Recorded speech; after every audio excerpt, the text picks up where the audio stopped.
कुत्ते की कहानी। कहानी मुंशी प्रेमचंद। बालकों, तुमने राजाओं और वीरों की कहानियां बहुत सुनी होंगी, लेकिन किसी कुत्ते की जीवन कथा शायद ही सुनी हो। कुत्तों के जीवन में ऐसी बात ही कौन सी होती है जो सुनाई जा सके। न वह देवों से लड़ता है, न परियों के देश में जाता है, न बड़ी बड़ी लड़ाइयां जीतता है। इसलिए भय है कि कहीं तुम मेरी कहानी को उठाकर फेंक न दो। किंतु मैं तुम्हें विश्वास दिलाता हूँ कि मेरे जीवन में ऐसी कितनी ही बातें हुई हैं जो बड़े बड़े आदमियों के जीवन में भी न हुई होंगी। इसीलिए मैं आज अपनी कथा सुनाने बैठा हूँ। जिस तरह तुम कुत्तों को दुत्कार दिया करते हो, उसी भांति मेरी इस कथा को ठुकरा न देना। इसमें तुम्हें कितनी ही बातें मिलेंगी और अच्छी बातें जहां मिले तुरंत ले लेनी चाहिए।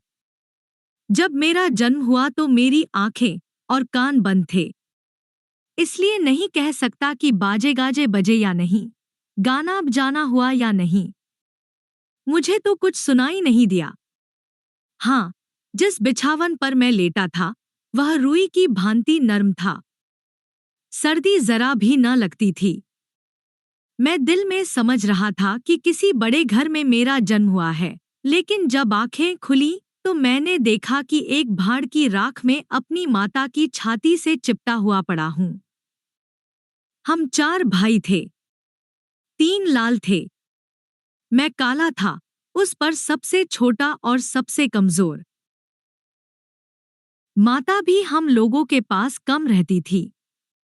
उन्हें खाने की टोह में इधर-उधर दौड़ना पड़ता था। वह रात रात भर जागकर गांव की रक्षा करती थी। क्या मजाल कि कोई अनजान आदमी गांव में कदम रख सके। दूसरे गांव के कुत्तों को तो वह दूर ही से देखकर भगा देती थी। जब किसी खेत में कोई सांड घुसता तो उसे दूर तक भगा आती, मगर इतना सब कुछ करने पर भी कोई उन्हें खाने को न देता।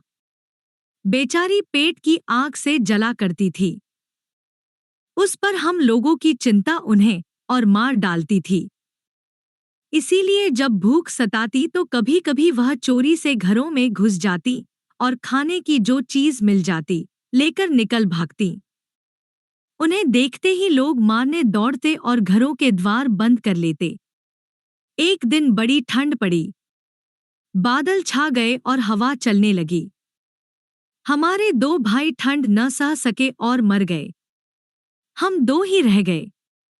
माताजी बहुत रोईं, मगर क्या करती। गांव वालों को फिर भी उन पर दया न आई।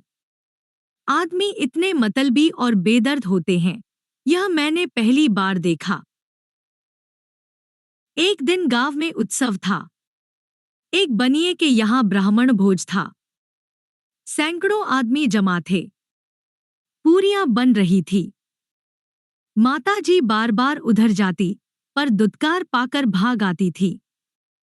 किसी को इतनी दया न आती थी कि एक टुकड़ा उनकी ओर फेंक दे। एक टुकड़ा दे देने से कुछ कमी न पड़ जाती, पर यह कौन समझाए। जब सब चीजें तैयार हो गईं, तो आंगन में पत्तल डाल दिए गए। लोग अपने अपने आसन पर जा बैठे और भोजन परसा जाने लगा। उसी समय माताजी वहां पहुंची।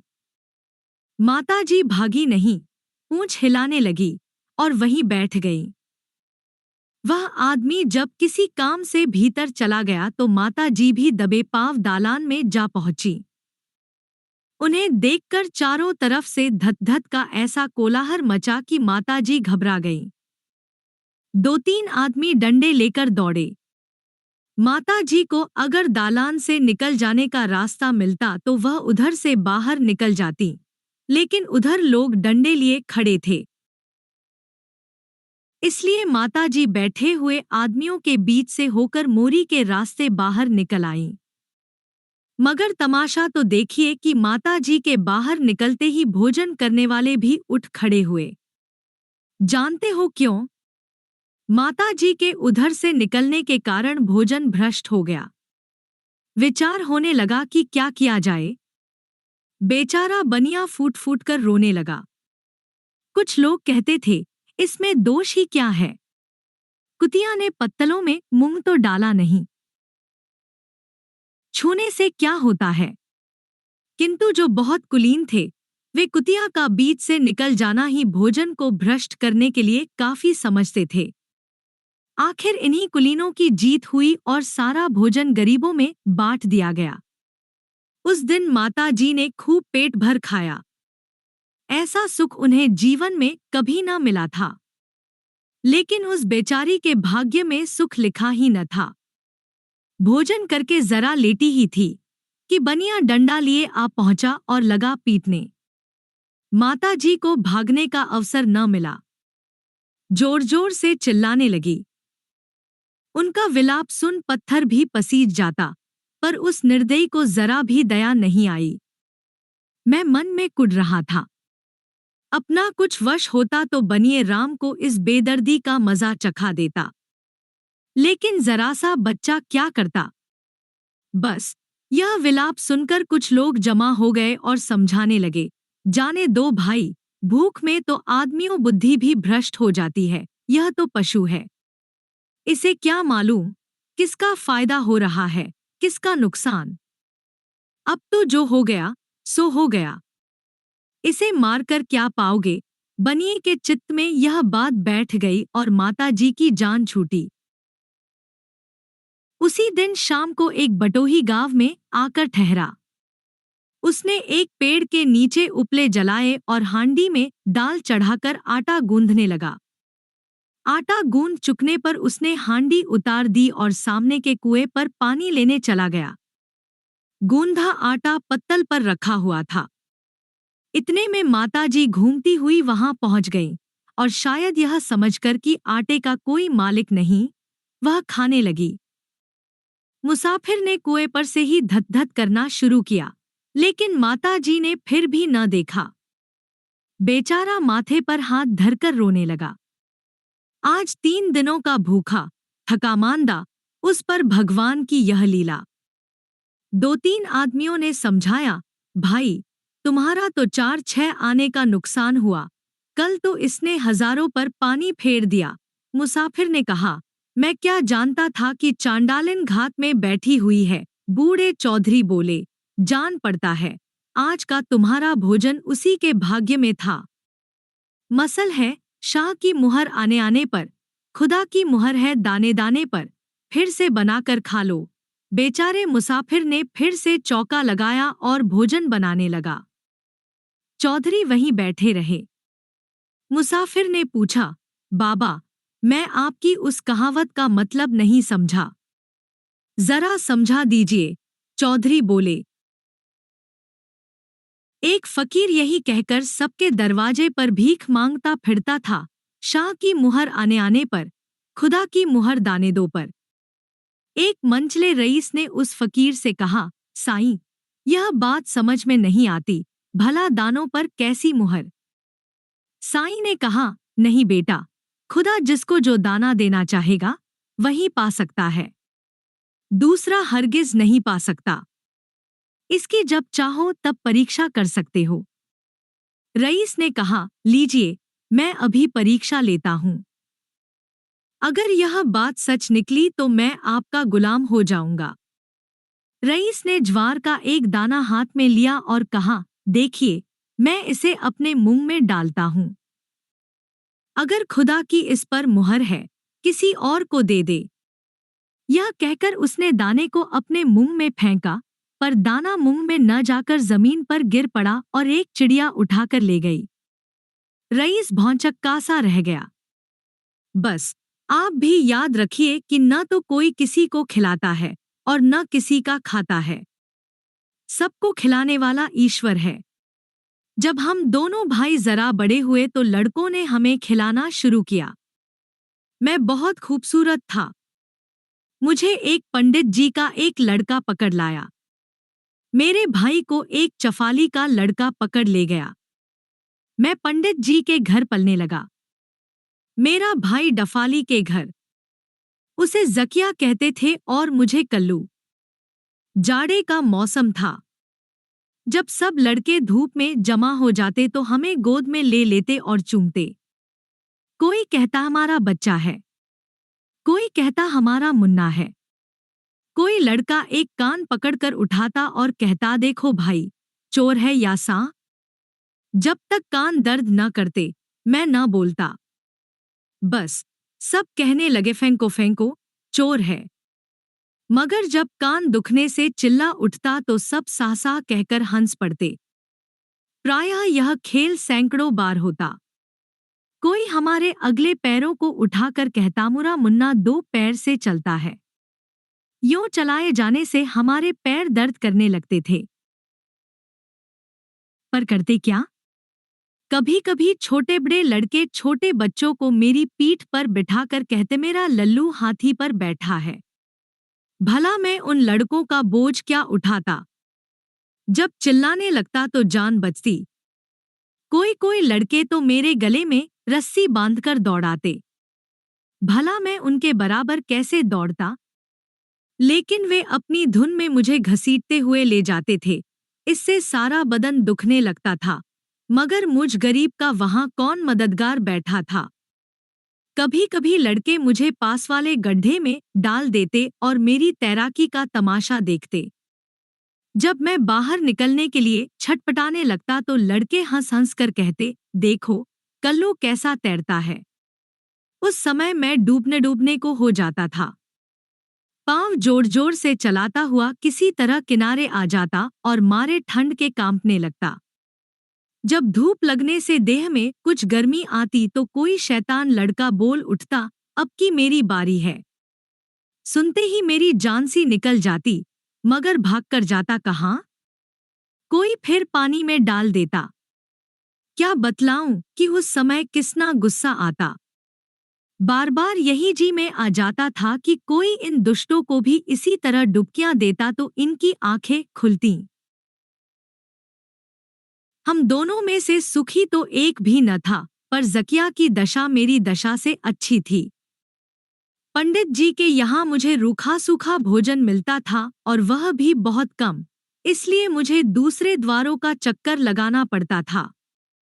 डफाली मांस का प्रेमी था। रोजाना उसके घर मांस पका करता था, इसलिए ज़किया को काफी भोजन मिल जाता था। उसे किसी दूसरे दरवाजे पर जाने की जरूरत नहीं पड़ती थी। कुछ तो बेफिक्री और कुछ पूरी खुराक मिलने की वजह से वह दिन दिन ताकतवर और तंदुरुस्त बनने लगा। मैं कभी कभी भूख से तंग आकर डफाली के दरवाजे पर पहुंच जाता कि शायद वहां कुछ मिल जाए। सोचता आखिर ज़किया भी अपना ही खून है, उससे आरजू मिन्नत करूंगा तो जरूर कुछ न कुछ दे देगा। फिर उसका कोई नुकसान भी तो नहीं है। मैं उसके खाने में हिस्सा लेने नहीं चाहता था, केवल उसकी जूठन चाहता था, पर वह मेरी परछाई देखते ही गुर्राकर मुझ पर ऐसा झपटता जैसे मैं उसका दुश्मन हूं।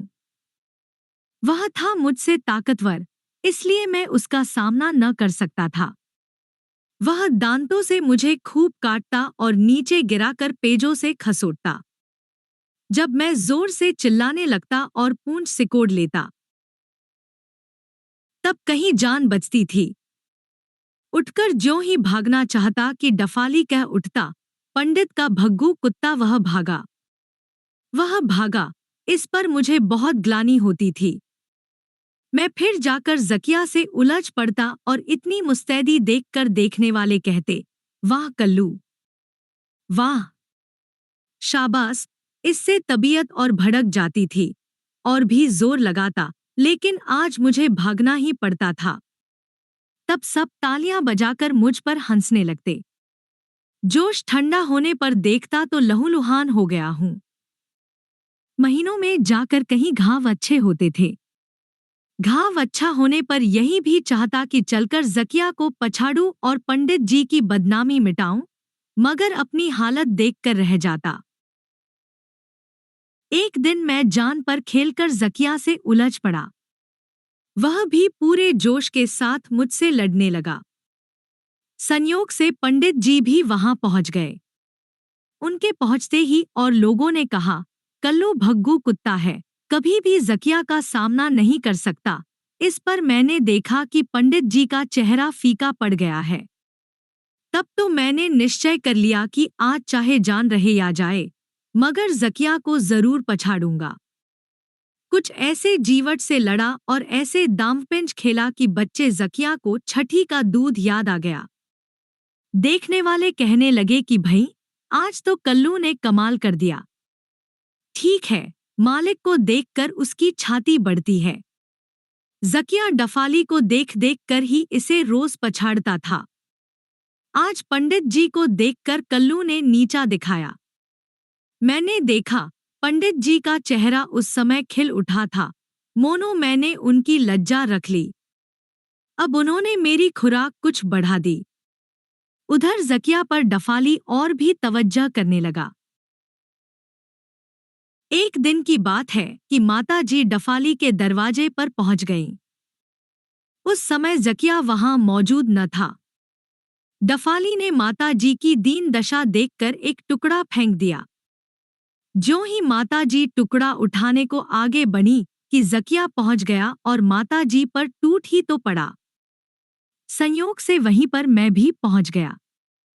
फिर क्या था, जकिया से जान बचाकर माताजी मुझसे भिड़ गईं। मैं तो उन पर वार करना नहीं चाहता था, लेकिन वह पूरी ताकत से मुझ पर वार करने लगी। उस समय मुझे बड़ी हंसी आती थी। पेट भी क्या चीज है, इसके लिए लोग अपने प्राय को भूल जाते हैं। नहीं तो अपनी सगी माता और अपना सगा भाई क्यों दुश्मन हो जाते। यह तो हम जानवरों की बातें हैं, मनुष्यों की ईश्वर जाने। मेरे पंडित जी के घर अनाज बहुत होता था। घर कच्चा था और चूहों ने अपना अड्डा जमा लिया था। उनके उपद्रव से घरवालों का नाको दम था। वे लोग चाहते थे कि चूहेदानी लगाकर इनका सर्वनाश कर दिया जाए, मगर पंडित जी यह कहकर टाल देते थे कि चूहे गणेश जी के वाहन हैं, इन्हें तकलीफ नहीं देनी चाहिए। इनके खाने से कितना अनाज कम हो जाएगा। उनका विश्वास था कि चूहे जितना गल्ला नुकसान करते हैं, उसका चौगुना श्री गणेश जी की दया से उपज में बढ़ जाता है। इसलिए जब वह किसी को चूहेदानी लगाते देखते तो उससे 50 बातें कहते। पंडित जी की धाक लोगों पर खूब बैठ गई। जब कहीं देवताओं की भक्ति की चर्चा होती तो पंडित जी का नाम पहले लिया जाता था। कैसे सज्जन हैं कि इतना नुकसान सहने पर भी चूहों को नहीं मारते। नहीं तो लोग आदमी की जान तक ले लेते हैं। जब तक चूहे अनाज की लूट मचाते रहे, तब तक तो पंडित जी अपनी प्रतिज्ञा पर डटे रहे, लेकिन जब उनके वार कपड़े लत्ते पर भी होने लगे तो उनके आसन डोल गए। जाड़ों के कपड़े कुछ संदूकों में रखे हुए थे, कुछ अलगनियों पर। गर्मियों में किसी ने उसका परवाह नहीं की।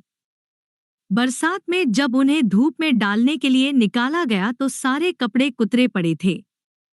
उन्होंने लकड़ी का संदूक तक काट डाला था। पंडित जी की आंखों में खून उतर आया। चूहों ने एक एक चीज में हजारों छेद कर दिए थे। 200-250 रुपए पर पानी फिर गया था। अब तो पंडित जी ने ठान लिया कि जैसे भी होगा, इन चूहों का सर्वनाश करके की छोड़ेगा। उसी दिन एक बिल्ली पाली और 3-4 चूहेदानियां मंगवाईं। फिर क्या था, रोजाना चूहे फंसने लगे। मुझे भी विनोद का मसला मिल गया। यूं ता मैं पूरा शाकाहारी हो गया था, क्योंकि विशेष अन्नजल खाना पीना पड़ता था। मांस पर रुचि ही न होती थी। लेकिन शिकार खेलने में बड़ा मजा आता था। मजा क्यों न आता, यह तो मेरी खानदानी बात थी। जब पंडित जी चूहेदानी खोलते, उस समय कल्लू कल्लू पुकारते। मैं कहीं पर भी होता, तीर की तरह वहां पहुंच जाता था। उस समय मैं खिलवाड़ करता था, वह देखने ही लायक होता था। चूहों को खिला खिलाकर जान से मार डालता था, पर खाता न था। मगर भाई जकिया रोज मांस खाता। वह भी उस शिकार में शामिल हो जाता था और कभी कभी माता जी भी पहुंच जाती थी। उन दिनों उनका खूब पेट भरने लगा। फिर तो माँ मन ही मन हम लोगों को आशीर्वाद देने लगी। शायद उन्हें पिछले बच्चों की याद भी आने लगी हो। यदि वे भी जीते होते तो उनकी खूब सेवा करते। भाई साहब के जी में आता तो दो एक चूहों को पेट में रख लेते, मगर मैं तो बाबा काल भैरव जी की शपथ खाकर कहता हूँ कि खाने के लिए सूंघता भी न था। उस समय चूहों की जान लेने में हम लोगों को जरा भी दया न आती थी। यह ख्याल भी न होता था कि इनमें भी जान है। अब मैं सोचता हूँ तो मालूम होता है कि बच्चे जो हम लोगों को अपने विनोद के लिए कष्ट देते थे, यह कोई निर्दयता का काम नहीं करते थे। विनोद में इन सब बातों पर ध्यान ही नहीं दिया जाता। पंडित जी बहुत खुश होते जब हम लोग चंद मिनटों में 50 चूहों को सदा के लिए बेहोश कर देते। 4. जिस गड्ढे में फेंक फेंक कर मुझसे लड़के खेलते थे, उसी में गांव के सभी छोटे बड़े नहाते धोते थे। गड्ढा था भी बहुत गहरा, इसीलिए 12 महीना पानी भरा रहता था। कच्चा होने पर भी उसका पानी स्वच्छ था। पंडित जी की स्त्री अपने छोटे बच्चे को रोजाना सावधान करती थी कि खबरदार, उस गड्ढे की ओर कभी ना जाना, नहीं तो डूब जाओगे। प्रायः सभी माँ बाप अपने बच्चों को ऐसी चेतावनी देते रहते, मगर लड़के कब मानने लगे? माँ बाप की नजरें बचाकर गड्ढे पर पहुंच ही जाते और तरह तरह के खेल खेलते। कोई पानी में कत्तल फेंकता, कोई मेंढकों पर निशाना लगाता, कुछ सयाने लड़के पानी में कूद जाते और तैरने का अभ्यास करते। होनहार को कौन रोक सकता है? गांव के कुछ लड़के गड्ढे में तैर रहे थे। पंडित जी का छोटा लड़का भी पहुंच गया। पहले तो वह किनारे पर ही खेलता रहा, मगर उसके जी में क्या आया कि जरा मैं भी तैरूं। आगे बढ़ा ही था कि पांव फिसल गए और डूबने लगा। सब लड़के घबराकर चिल्लाने लगे, लड़का डूबा, लड़का डूबा, मगर किसी की निकालने की हिम्मत न पड़ती थी। अगर कोई सयाना होता तो कुछ कोशिश भी करता। यूं तो डूबते हुए को निकालने में सभी डरते हैं। डूबने वाला बचाने वाले को इस तरह पकड़ लेता है कि दोनों डूबने लगते हैं। इस काम के लिए बहुत होशियार आदमी की जरूरत होती है। यही बात वहां भी हुई। पंडित जी का बड़ा लड़का संयोग से नहाने आ रहा था। भाई को डूबते देखा तो तुरंत कूद पड़ा, पर छोटे लड़के ने बड़े लड़के को इस प्रकार पकड़ लिया कि दोनों डूबने लगे। फिर तो लड़कों ने और भी शोर मचाया। बात की बात में गांव भर में शोर मच गया, रामू और श्यामू दोनों डूब रहे हैं, चलो निकालो, नहीं तो एक भी न बचेगा। चंद मिनटों में गड्ढे पर मर्दों और औरतों की भीड़ लग गई, पर कूदने में सब पसोपेश कर रहे थे। इतने में मैं भी वहां पहुंच गया। सारी बातें झट समझ में आ गईं। तुरंत पानी में तीर की तरह घुसा। उस समय प्रायः दोनों लड़के चूक चुके थे, सिर्फ जराजरा बाल दिखाई पड़ रहे थे। मैंने दांतों से उनके बाल पकड़ लिए और पलक मारते किनारे पर खींच लाया। लोग मेरा यह साहस देखकर दंग रह गए। पंडित जी उस समय किसी काम से बाहर गए थे। संयोग से वह भी उसी समय आ गए थे और आदमियों की भीड़ देखकर बाहर ही बाहर वहां पहुंच गए। क्षण भर में उन्हें सब बातें ज्ञात हो गईं। फिर तो उन्होंने मुझे उठाकर छाती से लगा लिया। पंडित जी के आने से पहले ही लोगों ने लड़कों के पेट से पानी बाहर कर दिया था।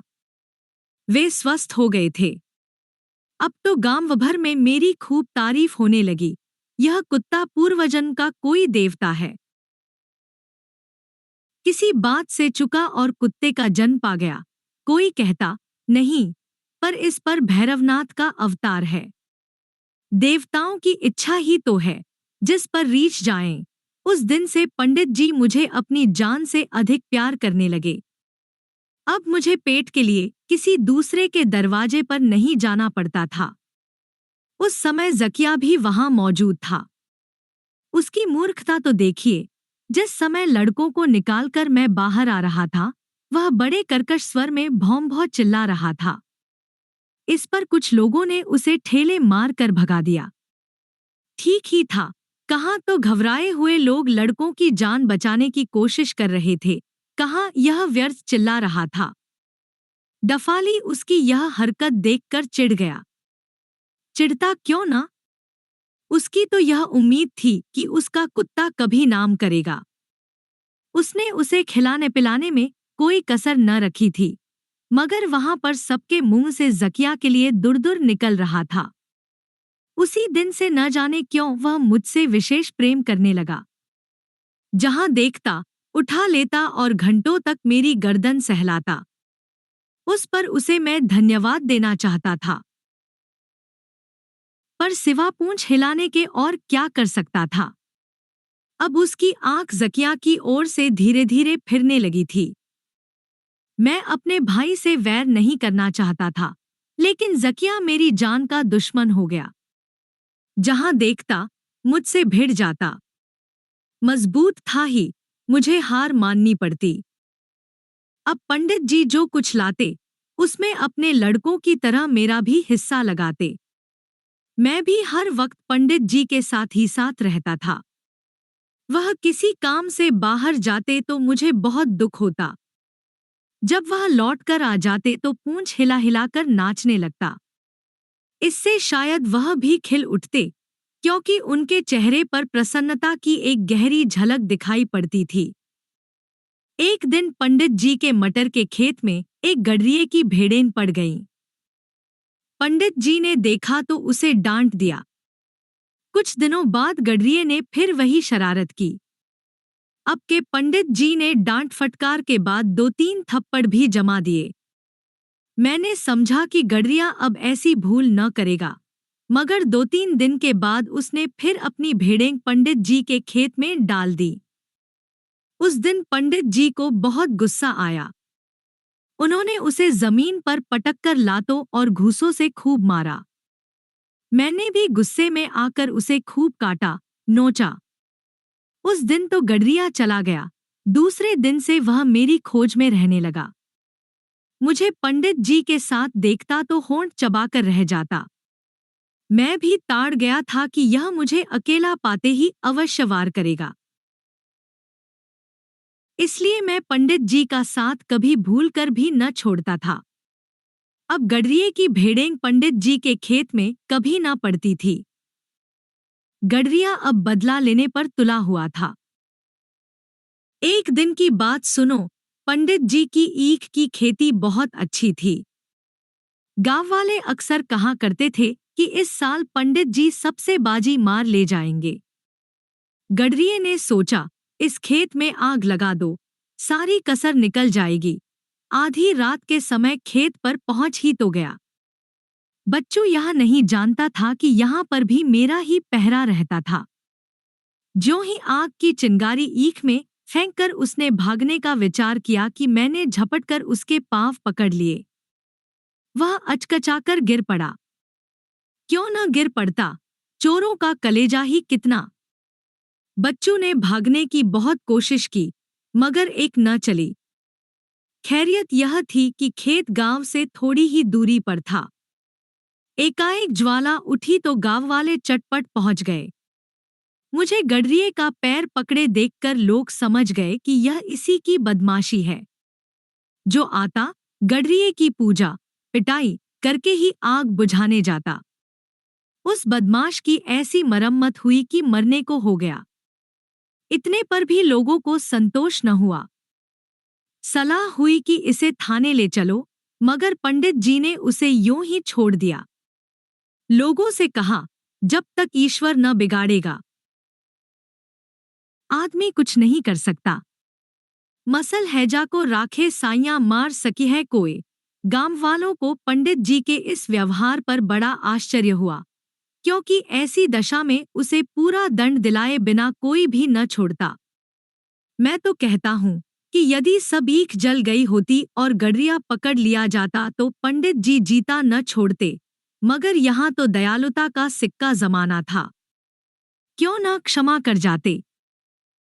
उस दिन से पंडित जी मुझ पर और प्रेम करने लगे। सारे गांव पर मेरी धाक बंध गई, लेकिन वह नरपिशाच इसी फिक्र में रहता कि कब इसका अंत कर दूं। रात दिन मेरी ही खोज में रहता, मगर ईश्वर की दया से मेरा बाल भी बाका न कर सका। आखिर उसे एक तरकीब सूझ गई। वह जकिया को खूब खिलाने पिलाने लगा। पहले तो डफाली ने जकिया को अपने घर से प्रायः निकाल ही दिया था। कभी कभी दूसरे कुत्तों की तरह उसे भी कौर दे देता था। बात यह थी कि एक दिन एक पुलिस का आदमी उस डफाली के दरवाजे पर रात को गश्त करने आया था। उस समय जकिया ने उसे काट खाया था। पुलिस के आदमी ने डफाली को बहुत तंग किया था। तभी से डफाली को जकिया से घृणा हो गई थी। उसकी तो ऐसी इच्छा हो गई थी कि जकिया दरवाजे पर भी न रहे, मगर बहुत दिनों की मोहब्बत के सबब से उसे कुछ न कुछ देना ही पड़ता था। जकिया ताकतवर तो बहुत था, मगर उसे भले बुरे का ज्ञान न था। जब ही चाहता बेसुरा राग छेड़ देता। गुण उसमें यही था कि वह मजबूत बहुत था। क्या मजाल कि कोई दूसरे गांव का कुत्ता आ जाए। गीदड़ों की तो उसे देखते ही नानी मर जाती थी। हिरन और नीलगाय जो पहले खेत तहस-नहस कर देते थे, अब गांव में आने का नाम न लेते। एक बंदर ने गांव में बड़ा उत्पात मचा रखा था। बच्चों के हाथ से रोटी छीन लेता, औरतों को रास्ते में रोक लेता और जो कुछ उनके पास होता वह लिए बिना पिंड न छोड़ता। लोगों को राह चलना मुश्किल हो गया था। गांव भर की खपरेल उलट दी थी। जकिया ने उसे ऐसा झंझोड़ा कि बच्चू ने फिर सूरत ही न दिखाई। हाँ, तो गडरिये ने जकिया को इसी इरादे से खिलाना पिलाना शुरू किया कि वह मुझसे बदला ले, मगर जकिया भी छंटा हुआ था। जो हमेशा मछली और मांस का आदी था, वह भला रूखे सूखे सत्तू पर कैसे टिक सकता। गडरिये की आंख बचाकर भेड़ों पर हाथ साफ करता। इस पर एक दिन गडरिये ने उसे बांधकर खूब पीटा। तब से जकिया उसके यहाँ से भाग गया। अब वह किसी का नहीं था। कहलाता तो था डफाली वाला कुत्ता, मगर डफाली से उसका कुछ भी संबंध न था। अब गडरिये ने निश्चय किया कि जैसे भी होगा, मुझे जान से मार डालेगा, चाहे उसकी जान रहे या जाए। एक दिन उक्कमबख्त ने जान पर खेलकर वार कर ही तो दिया। बात यह थी कि पंडित जी मंदिर में पूजा कर रहे थे और मैं नीचे बैठा झपकी ले रहा था। पंडित जी आंख मूंदकर श्री शिवजी का ध्यान कर रहे थे। गडरिये ने पूरी ताकत के साथ एक लाठी जमा ही दी। लाठी ऐसी घात से लगी कि मेरे मुंह से एक चीख निकल गई। फिर मुझे कोई खबर न थी कि मैं कहाँ हूँ। जब होश आया तो अपने को जानवरों से अस्पताल में पाया। कुछ दिनों में अच्छा होकर अस्पताल से चला आया, मगर मेरी कमर बहुत कमजोर हो गई थी। तब तब पूर्वी हवा चलती, जान ही निकल जाती थी। पीछे पंडित जी से पता लगा कि वह मेरी उस चीख को सुनकर पूजा छोड़ बाहर निकल आए और देखा कि गडरिया दूसरा वार करना चाहता है। झट दौड़कर उसे पकड़ लिया और उसकी लाठे से उसे खूब पीटा। तब उसका चालान करा के 6 महीने के लिए सजा करवा दी। फिर तो जेल में उसकी जो दुर्गति या सुक्ति हुई होगी, उसका अनुभव तो वही करेगा जो कभी जेल गया होगा। ये सब बातें पंडित जी अपने मित्रों से कहते थे तो मैं सुनता था। उस समय से पंडित जी पर मुझे बहुत ही गर्व रहने लगा। मेरा विश्वास था कि पंडित जी के रहते मुझे किसी प्रकार का कष्ट न होगा। कभी मैं पछताता कि आदमी क्यों न हुआ। मेरी माता जी की दशा दिन दिन खराब होती जाती थी। भूख, चिंता, मार, इन सब कारणों ने मिलकर उन्हें पागल बना दिया। एक खंडहर में अकेली पड़ी रहती। मैं एक बार उन्हें देखने गया था। मुझ पर इतनी तेजी से झपटी कि मैं भाग न जाऊं तो मुझे जरूर काट खाए। उधर से लोगों ने आना बंद कर दिया। संयोग की बात, गडरिया उसी दिन सजा भुगत कर निकला था। एकाएक उसी दिन रास्ते में माताजी मिल गईं और उसके बहुत बचाने पर भी काट खाया। माताजी के दांतों में इतना विष था कि 2-3 दिनों में गडरिया मर गया। किसी की मृत्यु पर खुश होना, चाहे वह अपना कट्टर शत्रु ही क्यों न हो, बुरी बात है, मगर मैं उछलने लगा। गडरिया के मरने से मुझे बहुत खुशी हुई। अब मेरा कोई वैरी न था। मगर इस खुशी ने मुझे जितना हंसाया, उतना ही उस खबर ने रुलाया भी कि उसके 2-3 दिन बाद पुलिस ने माताजी को गोली मार दी। मैं कई दिन तक दुखी रहा। भला संसार में ऐसा कौन होगा जिसे माता के मरने का मार्मिक शोक न हो। अब जकिया के सिवा कोई मेरा सगा न रह गया था। उस समय कभी कभी मैं सोचता, देखें हम दोनों का अंत कैसा होता है। यद्यपि उस समय मैं खाने पीने से सुखी था और जकिया दुखी, मगर संतोष इतना ही था कि कहने को भाई तो है, कभी उसके भी दिन फिरेंगे। पहले उसने सुख भोगे, मैंने दुख झेले। अब मैं सुख भोग रहा हूं और वह दुख। किसी के दिन बराबर नहीं जाते। जब कभी जकिया पंडित जी के दरवाजे पर आता तो मैं कभी चिढ़ता न था। वह तो डरता था कि कहीं यह बदला न ले, मगर मैं वहां से टल जाता कि वह निश्चिंत होकर खा ले। कभी कभी मुझे अधिक भोजन मिल जाता तो मैं मुंह में रखकर जकिया के पास पहुंचा देता। वह दिखावे में तो प्रसन्न रहता, मगर दिल में मुझसे बराबर जला करता। अंधेरी रात थी। पंडित जी के घर के सभी लोग कहीं रिश्तेदारी में गए थे। घर पर मैं और पंडित जी ही थे। पंडित जी तो खर्राटे की नींद ले रहे थे, मगर मुझे नींद कहाँ। बार बार घर का चक्कर लगाता रहता। चोरों ने समझा आज सन्नाटा है। उन्होंने घर के नौकर से सारा भेद ले लिया था। मैं आहट पाकर पिछवाड़े गया तो देखा कि एक दरवाजा खुला हुआ है और कुछ आदमी वहां खड़े होकर चौकन्नी आंखों से इधर-उधर देखते हुए धीरे धीरे बातें कर रहे हैं। मैं उनकी बात न सुन सकता था, क्योंकि वहां से दूर था।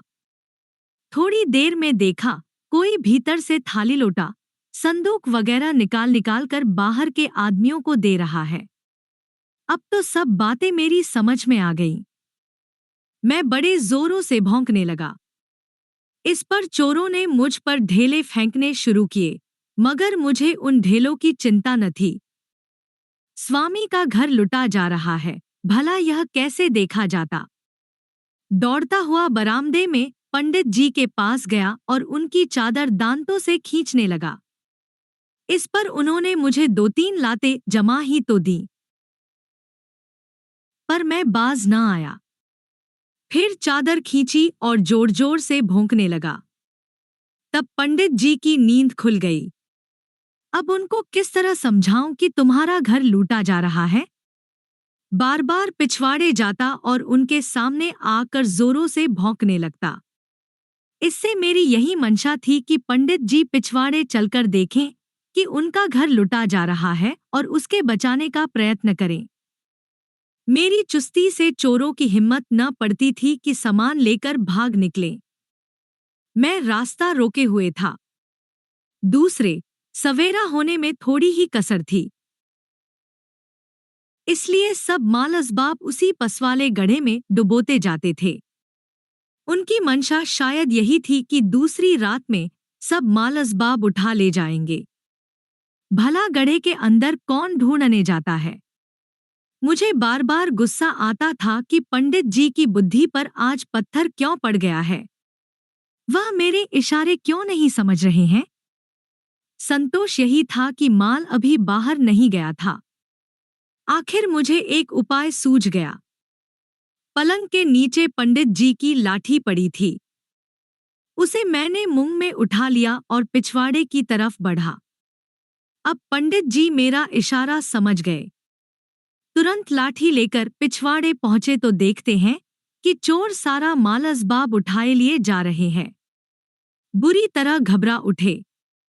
उनके मुंह से केवल इतना निकला, चोर चोर। चोर का नाम सुनते ही पकड़ो पकड़ो। आप पहुंचे आप पहुंचे की आवाजें चारों ओर से आने लगी।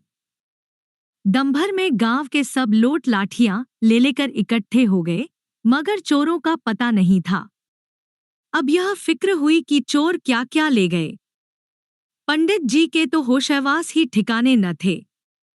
होश आने पर पंडित जी ने घर के अंदर जाकर देखा तो सब कुछ गायब था। सिर पर बिजली सी गिर पड़ी। लोगों ने उन्हें संभाला और समझाने लगे, भैया इतना छोटा जी मत करो, रुपया पैसा हाथ का मैला है, इसके जाने की क्या चिंता। लेकिन पंडित जी बराबर हाय हाय करते जाते थे। मेरी और कोई ताकता भी न था। मैं दौड़ दौड़ कर गधे के पास जाता और जोरों से भौंकता, फिर आता और पंडित जी के पैरों पर मुंह रखकर पूंछ हिलाता, पर पंडित जी पैर खींच लेते थे। पैर खींच लेना तो कोई बात न थी, वह गुस्से में आकर लाते भी जमा देते थे, मगर मैं अपना काम बराबर किए जाता था। कब तक कोई इशारे को न समझेगा? सभी तरह के लोग थे। कुछ लोग पंडित जी को तसल्ली दे रहे थे, तो कुछ लोगों को हंसी उड़ाने की सूझ रही थी। कह रहे थे, इसी से कहा गया है कि अपनी कमाई में कुछ न कुछ दान अवश्य करना चाहिए। जो लोग सब कुछ अपने आप हजम करना चाहते हैं, उनका यही हाल होता है। पटवारी ने सलाह दी, पंडित जी, पुलिस को इत्तला कर दीजिए, शायद कुछ पता लग जाए। चौधरी बोले, अजी, पुलिस का ढकोसला बहुत बुरा होता है, वे भी आकर कुछ न कुछ चूसते ही हैं। मैंने तो इतनी उम्र में सैकड़ों बार इत्तलाएं की, मगर चोरी गई हुई चीज कभी न मिली। पंडित जी ने दिल कड़ाकर उत्तर दिया, हाँ चौधरी, तुम ठीक कहते हो। तकदीर से उठी हुई चीज फिर कहाँ मिलती है। उधर तो ये बातें हो रही थी, इधर मेरा काम जारी था। कुछ लोग मेरी हरकत देखकर कहने लगे, देखो, पंडित जी के साथ साथ कुत्ता भी घबरा गया है।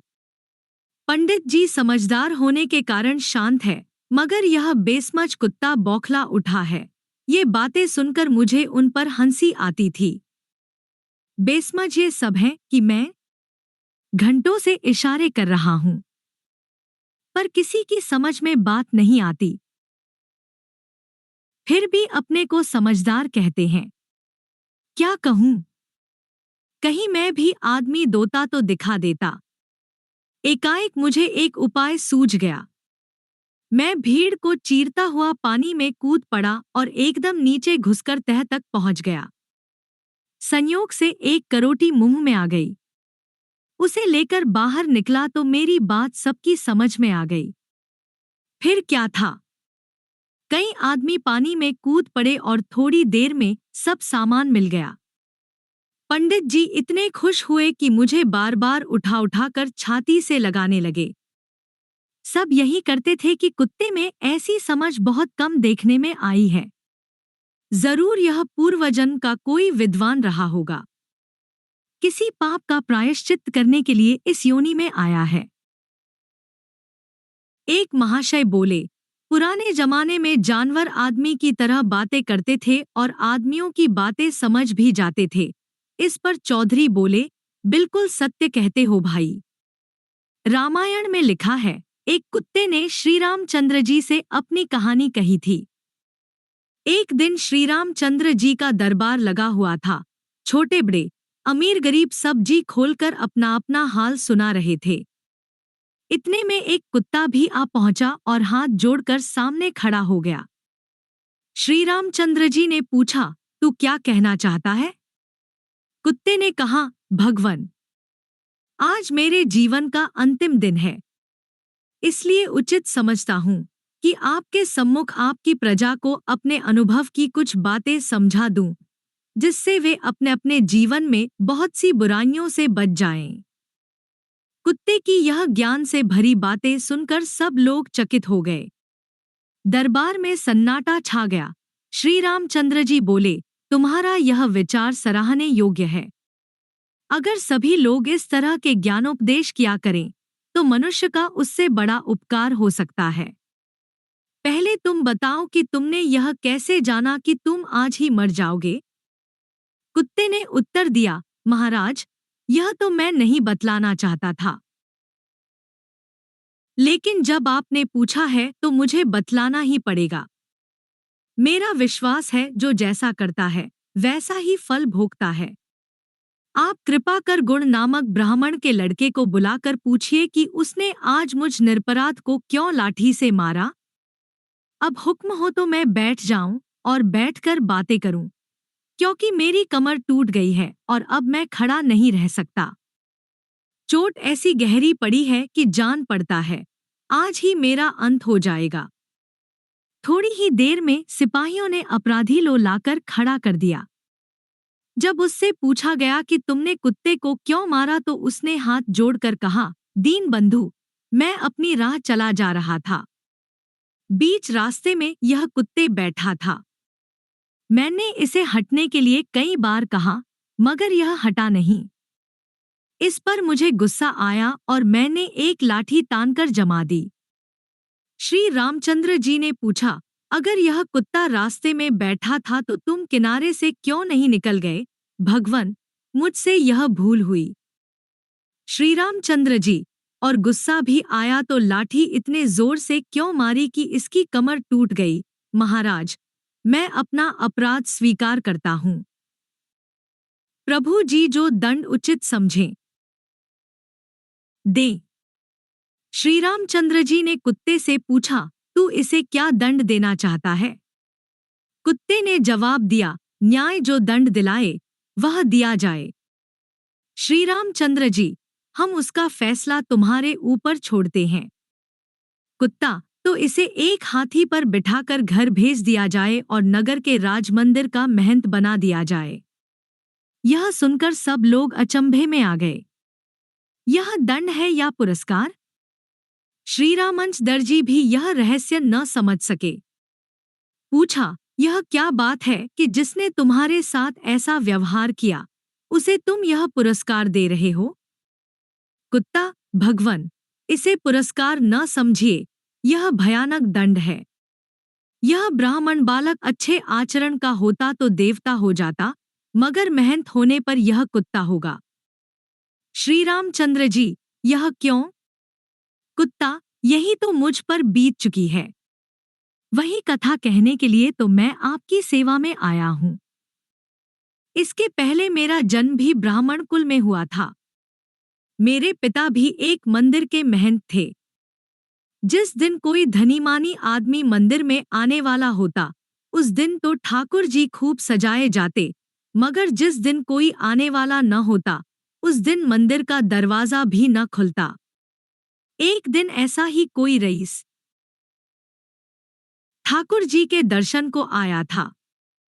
पिताजी ने तरह तरह की मिठाइयां बनाकर ठाकुर जी को भोग लगाया था।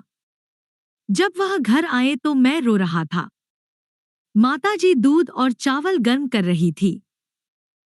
पिताजी को देखते ही मैं मचल गया कि इन्हीं के हाथों दूध भात खाऊंगा। पिताजी मुझे बहुत प्यार करते थे। मुझे तुरंत गोद में उठा लिया और खिलाने लगे। उस समय वह ठाकुर जी की पूजा करके आए थे, इसलिए उनके नाखूनों में घी लगा हुआ था। गर्म दूध में पिघलकर घी उसमें मिल गया। मुझे क्या मालूम था कि जरा सा घी मिल जाने के कारण मुझे इतना कठोर दंड मिलेगा। मैंने वेद पढ़ा और पढ़ाया, यज्ञ कराए और बड़ी निष्ठा से अपने धर्म का पालन करता रहा, मगर जब यमराज के पास पहुंचा तो उन्होंने कहा कि एक तो यह पाखंडी महंत का लड़का है, दूसरे, इसने उसका कमाया हुआ अन्न खाया है, तीसरे, ठाकुर जी के चढ़ाए हुए घी को जूठा कर दिया, इसलिए इसे कुत्ते की योनि में भेजा जाए। मैं बहुत रोया, मगर किसी ने मेरी न सुनी। मैं वही कुत्ता हूँ।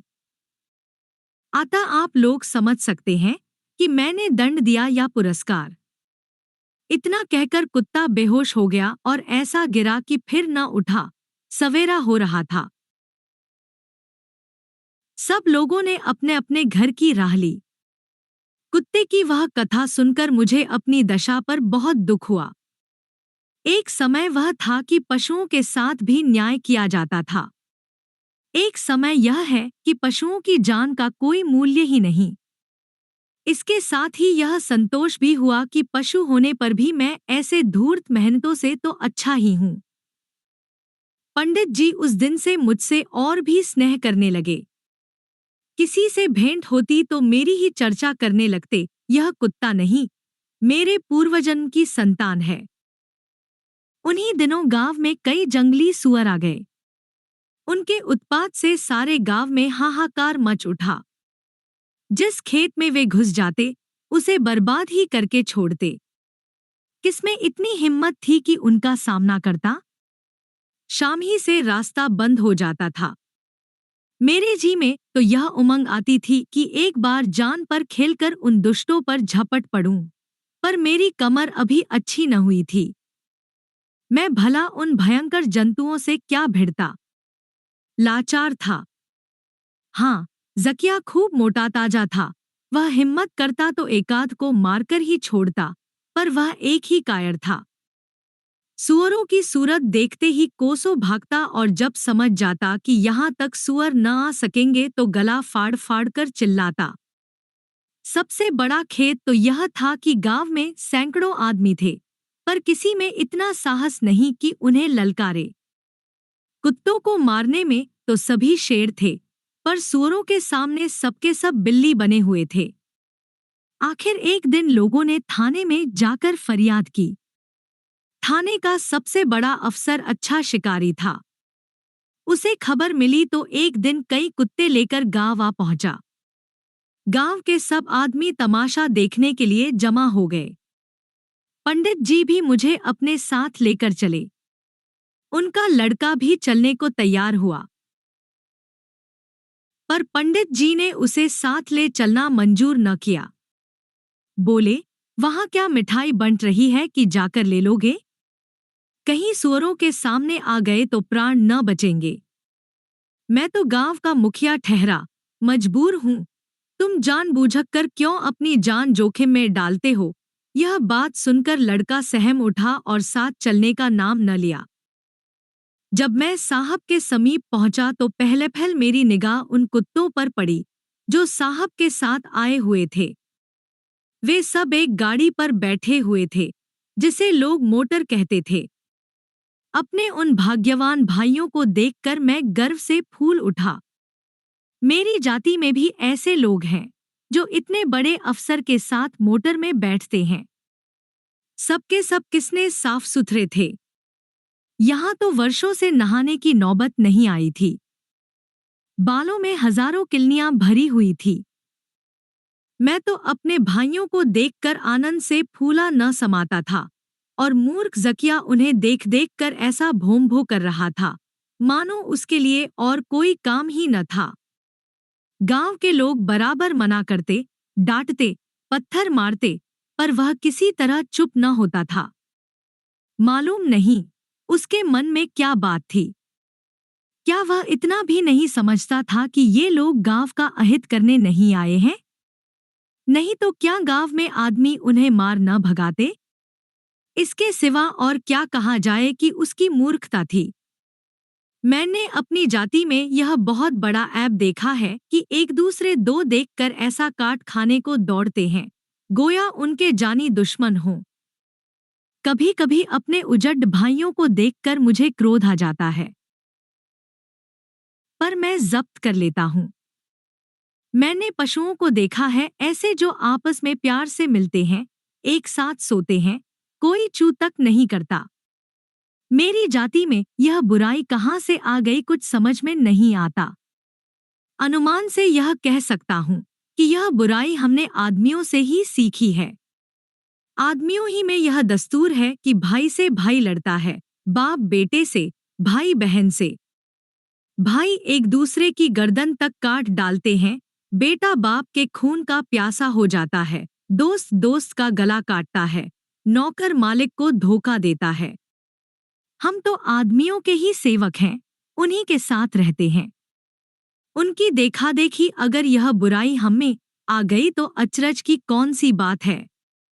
कम से कम हम में इतना गुण तो है कि अपने स्वामी के लिए प्राण तक देने को तैयार रहते हैं। जहां उसका पसीना गिरे वहां अपना खून तक बहा देते हैं। आदमियों में तो इतना भी नहीं। आखिर ये साहब के कुत्ते भी तो कुत्ते ही हैं। वे क्यों नहीं भौंकते? क्यों इतने सभ्य और गंभीर हैं? इसका कारण यही है कि जिसके साथ वे रहते हैं, उनमें इतनी फूट और भेद नहीं है। मुझे तो वे सब देवताओं से लगते थे। उनके मुख पर कितनी प्रतिभा थी, कितनी शराफत थी। साहब बहादुर अपने कुत्तों को साथ लिए वहां पहुंचे, जहां सूअरों का अड्डा था। वहां पहुंचकर उन्होंने सीटी बजाई और सभी कुत्ते चौकन्ने हो गए। उनकी आंखें चमकने लगीं, नथुने फड़कने लगे, छातियां फूल उठीं। मानो सबके सब साहब का इशारा पाने के लिए अधीर हो रहे थे। उनका उत्साह अब उनके रोके न रुकता था। सूअरों ने भी शायद समझ लिया था कि आज कुशल नहीं। एक भी बाहर न निकला। जब गांव वालों ने ईख के खेतों में घुस-घुस कर शोर मचाना शुरू किया तो एक सूअर बाहर निकला। यह जमघट देखकर वह कुछ घबरा गया।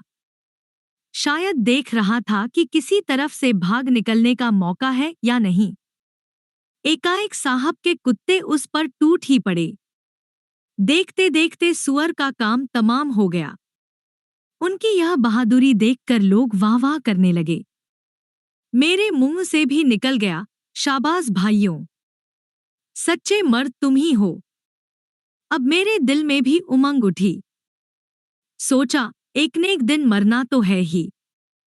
आज कुछ कर दिखाना चाहिए। आपस में लड़कर या आदमियों के डंडे खाकर मर जाने में कौन बहादुरी है? मैदान में मर भी जाऊंगा तो नाम तो रह जाएगा। इन कुत्तों को भी मालूम हो जाए कि इस गांव में कोई वीर है। इतने में एक दूसरा सूअर सामने आता दिखाई दिया। विलायती कुत्ते दौड़े, साथ ही मैं भी चला। वे सब चाहते थे कि पहले हम शिकार तक पहुंचे। मैं चाहता था मैं पहुंचूं। हम सभी जी तोड़कर दौड़े। और कुछ ऐसा संयोग हुआ कि सूअर पर पहला वार मेरा ही हुआ। शेष सब कुत्ते पीछे रह गए। अगर सूअर डटकर खड़ा हो जाता तो शायद मुझे भागना ही पड़ता, मगर वह हम लोगों को देखकर कुछ ऐसा घबराया कि सीधा भागा। फिर क्या था? हमने उसे पीछे से नोचना शुरू कर दिया। सबके सब कुछ इस तरह चिपटे कि उसे मारकर ही छोड़ा। अब लोगों को भी मालूम हुआ कि मुझमें भी जीवट है। साहब भी खुश हुए। उन्होंने मुझे बुलाकर मेरा सिर थपथपाया। पंडित जी भी साहब के पास ही खड़े थे। मेरा सम्मान देखकर खिल उठे। साहब ने पूछा, वेल, यह किसका कुत्ता है? पंडित जी ने हाथ जोड़कर कहा, हुजूर, यह मेरे ही यहाँ रहता है। साहब, आपका कुत्ता बड़ा बहादुर है। पंडित जी ने कहा, सरकार का इकबाल है। बात पूरी भी न निकल पाई थी, एकाएक तीसरा सूअर निकला और साहब पर झपटा। साहब के हाथ पांव फूल गए। यदि एक क्षण की और देरी होती तो सूअर उन्हें जरूर मार डालता। उनके हाथ में बंदूक तो थी, पर वह ऐसे घबरा गए थे कि उसे चला न सकते थे। मैंने देखा कि मामला नाजुक है। अन्य कुत्ते दूर थे, मैं वहां अकेला ही खड़ा था। सूअर से भिड़ना जान जोखिम था, पर साहब की प्राण रक्षा करना जरूरी था। मैंने पीछे से लपककर सूअर की टांग पकड़ ली। उसका पीछे फिरना था कि साहब संभल गए और बंदूक चलाई। सूअर तो गिर पड़ा, लेकिन मुझे बुरी तरह घायल कर गया। घंटों होश न रहा कि कहाँ हूं। जब होश आया तो देखा कि मैं रुई के गद्दे पर लेटा हुआ हूं और 2-3 आदमी मेरे घावों को धो रहे हैं। साहब के बंगले पर मुझे ऐसी ऐसी चीजें खाने को मिलने लगी, जिनका ख्याल मुझे स्वप्न में भी न था। पहले कभी कभी सौभाग्य से कोई हड्डी मिल जाती थी, अब दोनों वक्त ताजा मांस खाने को मिलता। कभी कभी दूध भी मिल जाता। खानसामा रोज साबुन लगाकर नहलाता। पहले तो मुझे साबुन का नाम भी नहीं मालूम था, क्योंकि पंडित जी के यहाँ साबुन लगाने का रिवाज न था। अब जब साहब नौकर से कहते, कल्लू को सोप से नहलाओ तो वह कोई टिकियासी चीज लेकर मेरे गीले बदन पर रगड़ता। उस वक्त मेरे बदन से सफेद फेन निकलने लगता था, ठीक वैसा ही जैसा दूध का फेन होता है। उस फेन से ऐसी खुशबू निकलती थी कि जी खुश हो जाता था। साहब शाम के वक्त मुझे मोटर पर बिठाकर हवा खिलाने ले जाते। मेम साहब भी साथ होती। उस वक्त उनकी बात तो मेरी समझ में न आती, लेकिन बार बार कल्लू का नाम सुनकर समझ जाता कि मेरी ही चर्चा हो रही है। मेम साहब कभी कभी मुझे गोद में उठा लेती और मेरा मुंह चूमती। उस समय मुझे कितना आनंद मिलता था, कह नहीं सकता। मैं भी पूंछ हिलाता और उनकी गर्दन से लिपट जाता। अगर वह मेरी बोली समझ सकती तो उन्हें मालूम हो जाता कि हम लोग प्यार का जवाब देने में आदमी से कम नहीं हैं। कुछ दिन मुझे पंडित जी की याद बराबर सताती रही, लेकिन धीरे धीरे सारी पिछली बातें भूल गई। सुख में दुख की बातें किसे याद रहती हैं। एक दिन शाम के वक्त हम लोग सैर करने जा रहे थे तो क्या देखता हूँ कि बेचारे पंडित जी चले आ रहे हैं। पंडित जी को देखते ही मुझे पिछले दिन याद आयगे, मोटर से कूद पड़ा और उनके पैर पर मुंह रखकर पूंछ हिलाने लगा। पंडित जी ने मेरे सिर पर हाथ फेरा तो मैंने देखा कि उनकी आंखें डबडबा आई हैं। उनके मुंह पर धूल जमी हुई थी, होंठ सूख गए थे और पैरों पर मानो गर्द जमी हुई थी। कपड़े मैले हो गए थे। मुझे उन पर दया आ रही थी। साहब ने पूछा, वेल पंडित, है तो अच्छी तरह? पंडित, सरकार की दया है। साहब, क्या काम है? पंडित, हजूर, अपने कल्लू को देखने आया हूँ। सरकार, क्या कहूँ, जब से यह चला आया है मेरे दुर्दिन आ गए। एक क्षण के लिए भी इसकी सुध नहीं भूलती। इसकी जगह खाली देखकर रोया करता हूँ। सरकार, यह मेरे घर का रक्षक था। मुझ पर दया कीजिए। साहब, तो क्या चाहता है? पंडित, यही चाहता हूँ कि सरकार कल्लू को अब मुझे दे दें। परमात्मा आपका कल्याण करेगा। इसके बिन मैं कहीं का नहीं रहूंगा। साहब, ओ पंडित, तुम बड़ा मक्कर करता है। हम यह कुत्ता तुमको नहीं दे सकता। इसके बदले में मेरा कोई विलायती कुत्ता ले जाओ। मैं इस समय बड़ी दुविधा में था। पंडित जी का प्रेम देखकर इच्छा थी कि इन्हीं के साथ चलूं, पर यहाँ के सुखों की याद करके जी कुछ हिचक जाता था। साहब ने नहीं कर दी तो पंडित जी निराश होकर बोले, जैसी सरकार की मर्जी। जब कल्लू ही नहीं है तो विलायती कुत्ता लेकर मैं क्या करूंगा? यह कहकर पंडित जी रो पड़े। उस समय मैंने निश्चय किया कि यहाँ रहते हुए भी मैं पंडित जी के घर की रक्षा करने के लिए रोज चला जाया करूंगा। यहाँ कुत्तों की क्या कमी? साहब ने कहा, हम जानता है कि तुम इस कुत्ता को बहुत प्यार करता है और हम तुमको देता, लेकिन हम बहुत जल्द अपने देश जाने वाला है। हाँ, तुम इसका जो दाम मांगो वह हम दे सकता है। पंडित जी ने इसका जवाब कुछ न दिया। साहब को सलाम किया और लौट पड़े। एकाएक उन्हें कोई बात याद आ गई। लौट कर बोले, सरकार, विलायत से कब लौटेंगे? साहब, ठीक नहीं कह सकता, मगर जब हम आएगा तो तुमको इतल्ला देगा। अगर साहब ने मेरे विलायत जाने की बात न कही होती तो मैं पंडित जी के साथ जरूर चला जाता। उनका दुख मुझसे देखा न जाता था।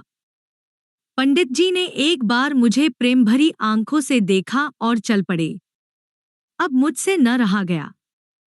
मेम साहब के प्रेम, विलायत की सैर, अच्छा अच्छा भोजन, सब मेरी आंखों में तुच्छ जान पड़े। मन ने कहा, तू कितना बेवफा है। जिसने तुझे बचपन से पाला, ब्राह्मण होकर भी जिसने तुझे गोद में खिलाया, जिसने कभी डांटा तक नहीं, उसे तू भोगविलास के पीछे छोड़ रहा है। फिर मुझे कुछ सुध न रही। मैं बरामदे से कूदकर पंडित जी के पीछे चल पड़ा। मगर 20 कदम भी न गया हूँगा कि खानसामा ने आकर मुझे पकड़ लिया और मेरे गले में जंजीर डाल दी। उस समय मुझे इतना क्रोध आया कि मैं खानसामा को काटने लपका, लेकिन गले में जंजीर पड़ी थी, क्या कर सकता था। पंडित जी की ओर लाचारी की निगाह से देखने लगा। पंडित जी भी बार बार पीछे मुड़ मुड़ कर देखते जाते थे, यहाँ तक कि आंखों से ओझल हो गए। उस दिन मैंने भोजन न किया। बार बार पंडित जी की याद आती रही। यहाँ कुछ दिन और रहने के बाद साहब अपनी मेम के साथ अपने देश चले। मुझे भी साथ ले लिया। रास्ते में क्या क्या देखा, कहाँ कहाँ ठहरा, कैसे कैसे आदमियों से भेंट हुई, यह सब बातें कहने लगूं तो बड़ी देर होगी। लगभग 1 महीने तक जहाज पर रहा। यह लकड़ी का एक बड़ा ऊंचा मकान था, जो पानी पर तैरता चला जाता था। पहले जब जहाज पर सवार हुआ तो मुझे डर लगा। जहां तक निगाह जाती थी, ऊपर नीला आकाश दिखाई देता था, नीचे नीला पानी और उसमें यह लकड़ी का घर बिल्कुल ऐसा ही मालूम होता था, जैसे आकाश में कोई पतंग उड़ता जाता हो। कई दिनों के बाद हम एक ऐसे देश में पहुंचे, जहां के आदमी लंबे लंबे कुर्ते पहने हुए थे और औरतें सिर से पांव तक एक उजले गिलाफ में लिपटी हुई चली जाती थी। केवल आंखों की जगह बनी हुई थी। जहाज पर बैठे मुझे बार बार ज़किया की याद आने लगी। कहीं वह भी मेरे साथ होता तो कितने आराम से कटती। न जाने उस बेचारे पर क्या बीत रही होगी। मगर अच्छा हुआ कि वह मेरे साथ न था, क्योंकि यहाँ उससे एक क्षण भी न बैठा जाता। जहाज पर हमारे गांव की तरह का एक आदमी भी न था। सबके सब हमारे साहब ही की तरह थे। एक दिन की बात सुनिए। रात का समय था। मैं फर्श पर लेटा हुआ था कि एकाएक मुझे ऐसा मालूम हुआ, कमरे में कोई गा रहा है। वहां कोई आदमी न था। मैं चौंक कर उठ बैठा और इधर-उधर देखने लगा, पर कोई न दिखाई दिया। अब मुझसे चुप न रहा गया। जोर जोर से भौंकने लगा। मेम साहब और साहब दोनों मेरा भौंकना सुनकर जाग पड़े और मुझे चुप करने की कोशिश करने लगे। उन्हें देखकर मेरी शंका दूर हुई। लेकिन अब भी मेरी समझ में यह बात न आई कि कौन गा रहा था। इसी तरह एक दिन दूसरी घटना हो गई। जब शाम होती थी, सब कमरों में आप ही आप रोशनी हो जाती थी। दीवार में एक गोल सी डिबिया बनी हुई थी।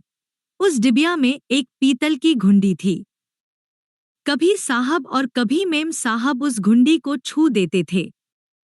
बस कमरा जगमगा उठता था। मुझे यह देखकर बड़ा अचंभा होता था।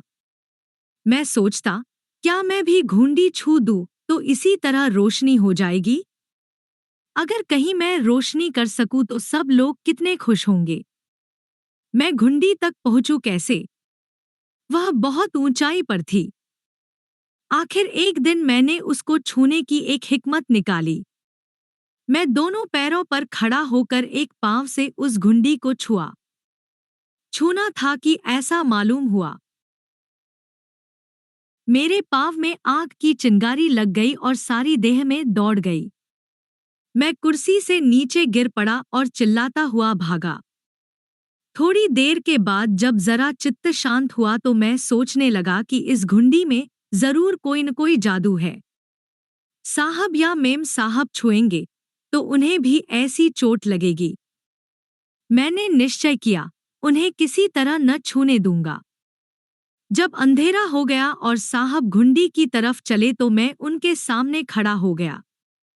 वह मुझे हटाकर घुंडी के पास बार बार जाते थे और मैं बार बार उनका रास्ता रोक लेता था। आखिर साहब ने मुझे पकड़कर बांध दिया और घुंडी दबा दी। कमरे में उजाला हो गया। उन्हें जरा भी चोट न लगी। कई दिनों के बाद एक दिन बादल घिर आए और आंधी चलने लगी। जरा देर में सारा आकाश लाल हो गया और आंधी का जोर इतना बढ़ा कि समुद्र की लहरें बांसों उछलने लगी। हमारा जहाज लहरों पर इस तरह तले ऊपर हो रहा था, जैसे कोई शराबी आदमी लड़खड़ाता हुआ चलता है। जैसे शराबी कभी गिरने गिरने को हो जाता है, उसी तरह जहाज कभी कभी इस तरह करवट लेता था कि शंका होती थी कि अब उलट जाएगा। सभी आदमी घबराए हुए इधर उधर दौड़ रहे थे। बिजली इतनी जोर से तड़पती थी कि मालूम होता था कि हमारे सिर पर आ गई। बड़ा भयंकर दृश्य था। ऐसी आंधी मेरे जीवन में एक बार आई थी। सैकड़ों मकान गिरने से हजारों जानवर मर गए थे। जहां तहां हजारों उखड़े हुए पेड़ मिलते थे, पर समुद्री आंधी उस आंधी से कहीं प्रचंड थी। अब तक तो जहाज में उजाला था, सहसा सब दीपक बुझ गए और चारों ओर अंधकार छा गया। ठीक सावन भादों की अंधेरी रात के समान। चारों ओर घबराहट थी। कोई ईश्वर से प्रार्थना कर रहा था। स्त्रियां अपने बालकों को छाती से लगाए दुबकी सिमटी खड़ी थी। मुझे उस अंधेरे में उनकी दशा साफ नजर आती थी। अवश्य ही कोई भारी संकट आने वाला था। एकाएक जहाज किसी चीज से टकराया और भयंकर शब्द हुआ। वह नीचे बैठा जा रहा था। मेरे साहब और मेम दोनों एक दूसरे से मिलकर रो रहे थे। अब मैं समझ गया कि जहाज डूबा जा रहा है। ये सब आदमी जरा देर में समुद्र के नीचे पहुंच जाएंगे। समुद्र जहाज की छाती पर चढ़ बैठेगा। शायद यह जहाज की गुस्ताखी का बदला ले रहा है। जहाज के कान होते तो मैं कहता, तुम अपनी विजय पर कितना घमंड कर रहे थे। कैसा घमंड टूट गया। अपने साथ इतने आदमियों को ले डूबे। अपने साहब और मेम के लिए मेरा कलेजा फटा जा रहा था। कैसे उन्हें बचाऊं? अगर दोनों जनों को पीठ पर बैठा सकता तो बिठाकर समुद्र में कूद पड़ता। कहीं तो जा पहुंचता। क्या उस पहाड़ पर, जिसने जहाज का घमंड तोड़ा था, हमें आश्रय न मिलेगा? लेकिन क्या मैं उन दोनों को पकड़कर उठा न सकता था? मैं अपने स्वामी को ढाढ़स देना चाहता था। उनके पास जाकर कूं-कूं करता, पूंछ हिलाता। पर उस घबराहट में उन लोगों की समझ में मेरी बात न आती थी। प्रतिक्षण जहाज नीचे चला जा रहा था। स्त्रियों और बच्चों की चीख पुकार सुन सुन मेरे दिल के टुकड़े टुकड़े हुए जाते थे। पानी इतने जोर से गिर रहा था, मानो समुद्र आकाश पर चढ़कर वहां से जहाज पर गोले बरसा रहा हो। ईश्वर! यह क्या? जहाज समुद्र के अंदर चला गया और मैं पानी में बहा जा रहा था। मेरे साहब और मेम का कहीं पता नहीं।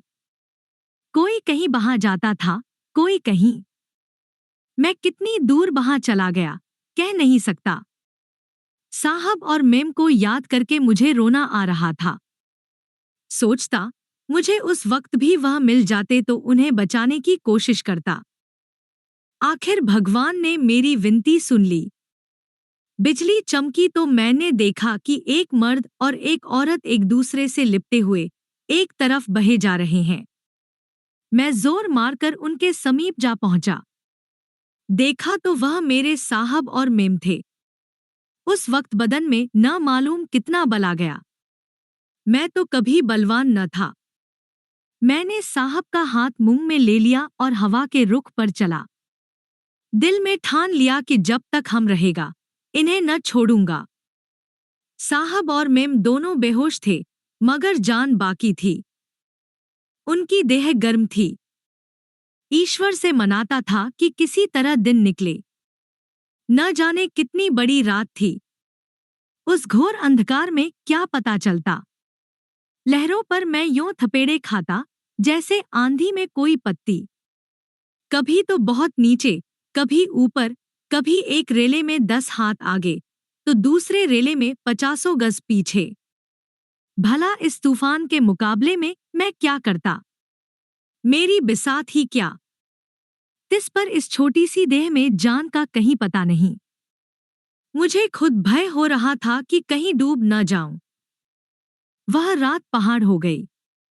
ऐसा जान पड़ता था कि सूरज भी मारे डर के कहीं मुंह छिपाए पड़ा है। देह इतनी बेदम होती जाती थी कि जान पड़ता था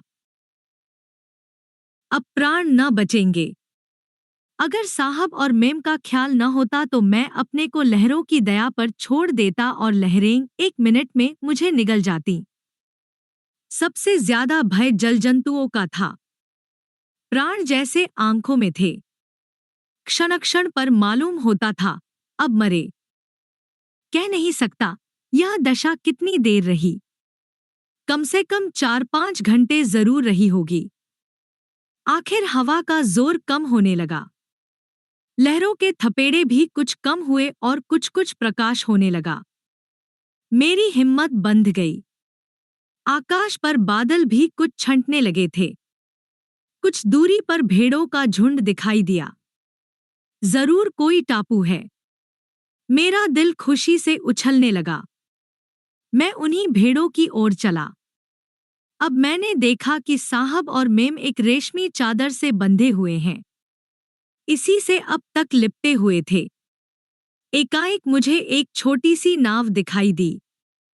उस पर 2-3 भयानक, काली, जंगली सूरत वाले आदमी बैठे हुए थे। उनका रंग कोयले की तरह काला था। मुंह लाल रंग से रंगे हुए थे। उनके सिर पर पत्तियों के ऊंचे टोप थे। वे केवल चमड़े के जांघिए पहने हुए थे। उनके पास एक एक भाला था। मैं उन्हें देखकर डर गया और उस वक्त भी भौंक उठा। हम लोगों को देखते ही वे हमारी तरफ लपके और हम तीनों को अपनी डोंगी में बिठा लिया। मैं मारे डर से सूखा जाता था, पर करता क्या? अगर डोंगी में न बैठता तो घंटे आधे घंटे में डूबकर मर जाता। क्योंकि मेरे हाथ पांव में ताकत न थी।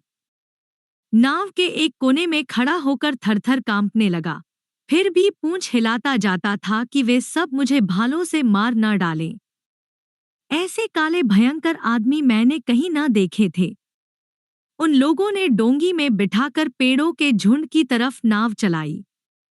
जरूर वहां आदमी रहते होंगे। कोई घंटे भर में डोंगी वहां पहुंच गई। समुद्र के किनारे एक ऊंचा पहाड़ था। उसके ऊपर के पेड़ नजर आते थे। पहाड़ के नीचे एक जगह नाव रुकी। उन्होंने उसे एक पेड़ से बांध दिया और साहब और मेम को उतारकर जमीन पर ले गए। उन्हें देखते ही वैसी ही सूरतों की कई औरतें निकल आईं और सभी ने खुश होकर चिल्लाना शुरू किया। फिर साहब और मेम को उठाता और गांव में चले। कुछ ऊंचाई पर चढ़कर कई झोपड़ियां बनी हुई थी। यही उनका गांव था। हम ज्यों ही वहां पहुंचे, सैकड़ों आदमियों ने मुझे घेर लिया और मेम और साहब के कंधे पकड़कर हिलाने लगे। कोई उनकी नाक दबाता था, कोई उनकी छाती पर सवार होकर घुटनों से कुचलता था।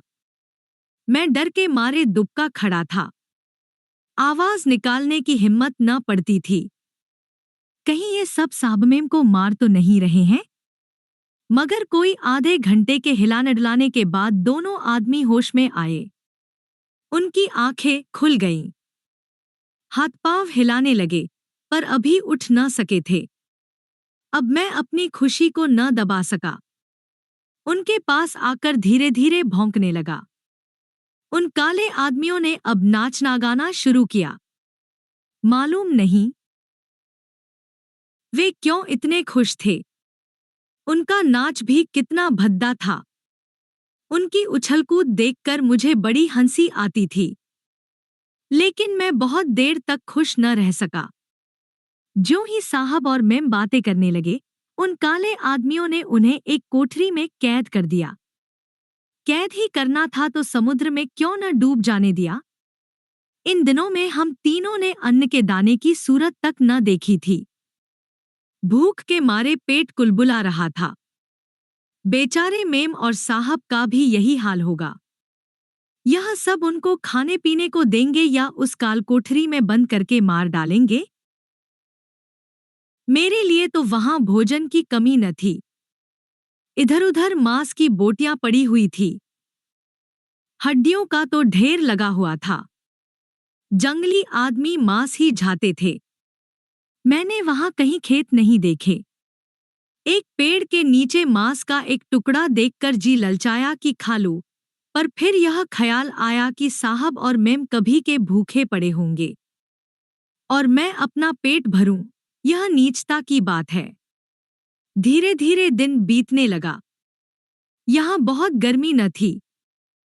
साहब लोग जहाँ कैद थे, उसी झोंपड़ी के सामने मैं एक पेड़ के नीचे बैठा देखता रहा कि ये लोग उनके कैसा बर्ताव करते हैं, कुछ खाने को देते हैं या नहीं। दोपहर हुई, शाम हो गई, मगर झोंपड़ी एक बार भी न खुली। दो आदमी बराबर झोंपड़ी के दरवाजे पर बैठे जैसे पहरा दे रहे हों। धीरे धीरे रात गुजरने लगी, मगर कैदखाना न खुला।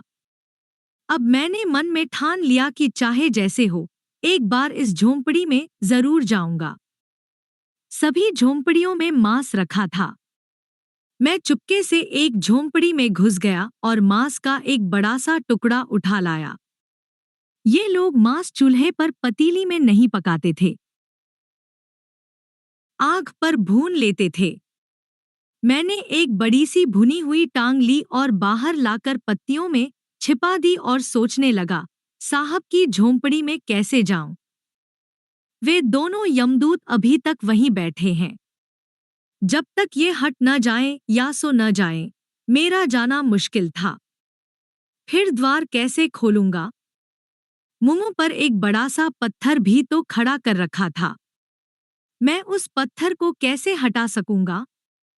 इस चिंता में बड़ी देर तक बैठा रहा। सारी देह चूर चूर हो रही थी। बार बार आंखें झपकी जाती थी, पर एक क्षण ही में चौंक पड़ता था। इस तरह कोई आधी रात बीत गई। गीदड़ों ने दूसरे पहर की हाक लगाई। मैं धीरे से और दबे पांव झोंपड़ी के द्वार पर गया। दोनों यमदूत वहीं जमीन पर पड़े थे। उनकी नाक जोर जोर से बज रही थी। कोई दूर से सुनता तो जान पड़ता, दो बिल्लियां लड़ रही हैं। मैं जान पर खेलकर उस पत्थर को खिसकाने लगा। पूरी चट्टान थी। कितना ही जोर पंजों से लगाता, पर वह जगह से हिलती तक न थी। उधर डर भी लगा हुआ था कि जरा भी खटका हुआ तो ये दोनों जाग पड़ेंगे और शायद मुझे जीता न छोड़े। मैं सोचने लगा, आखिर इतनी बड़ी और भारी चट्टान ये कैसे हटा लेते हैं। अब तक मैं उसे उठाने की कोशिश कर रहा था। अब मुझे यह सूझी कि चट्टान को लंबान में धकेल दूं, शायद खिसक जाए। ज्यों ही मैंने भरपूर जोर लगाया, चट्टान जरासी आगे को खिसक गई। बस, उसकी कल मुझे मिल गई। कई बार के ढकेलने से चट्टान द्वार से हट गई। बाईं और ऐसी चीज लगी थी जिससे वह दाहिने बाएं की ओर न हिल सकती थी, सीधे सीधे खिसक सकती थी। पत्थर हटते ही मैंने धीरे से द्वार खोला, जाकर गोश्त का टुकड़ा लाया। झोंपड़ी के अंदर पहुंचा। देखा, साहब और मेम जमीन पर बेदम पड़े थे। मैंने उनके पैरों को मुंह से चाट कर जगाया। दोनों घबराकर उठ बैठे और मारे डर के कोने की तरफ भागे, मगर कूकू किया तो समझ गए, कल्लू है। दोनों मेरे गले से लिपट गए और मेरा सिर थपथपाकर प्यार करने लगे। मैंने मांस का टुकड़ा साहब के हाथ में रख दिया। उसकी गंध पाते ही वे खाने लगे। उस वक्त मुझे जितना आनंद हो रहा था, कह नहीं सकता। दोनों खाते जाते थे और बार बार मुझे प्यार करते जाते थे। जब वे खा चुके, तो बचा हुआ टुकड़ा मुझे दे दिया। मैंने उसे वहीं खाया। अब पानी कहाँ से आवे? खाने के बाद पानी पीने की आदत मेरी तो न थी, मगर आदमी तो खाते समय थोड़ा बहुत पानी जरूर ही पीते हैं। उस वक्त मुझे यह बात याद आई। मैं बाहर निकला और पानी की तलाश करने लगा। वहां उस झोंपड़ी के सिवा और किसी झोंपड़ी में किवाड़ न थे। झोंपड़ियां खुली थी, लोग उनके द्वार पर सो रहे थे। मैं एक झोंपड़ी में घुस गया और पानी के लिए कोई बर्तन खोजने लगा। मिट्टी या दूध के बर्तन वहां न थे। जानवरों की बड़ी खोपड़ियों में पानी रखा था। छोटी छोटी खोपड़ियों में पानी निकालकर लोग पीते थे। मैंने भी एक छोटी खोपड़ी पानी से भरी और उसे दांतों में दबाए साहब के पास पहुंचा।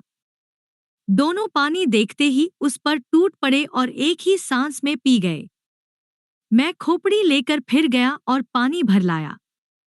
इस तरह 5-6 बार के आने जाने में मालिकों की प्यास बुझी।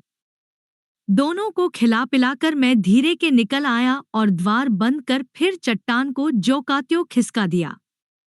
मैं चाहता तो मालिकों को भी उसी तरह निकाल लाता, पर जाता कहाँ?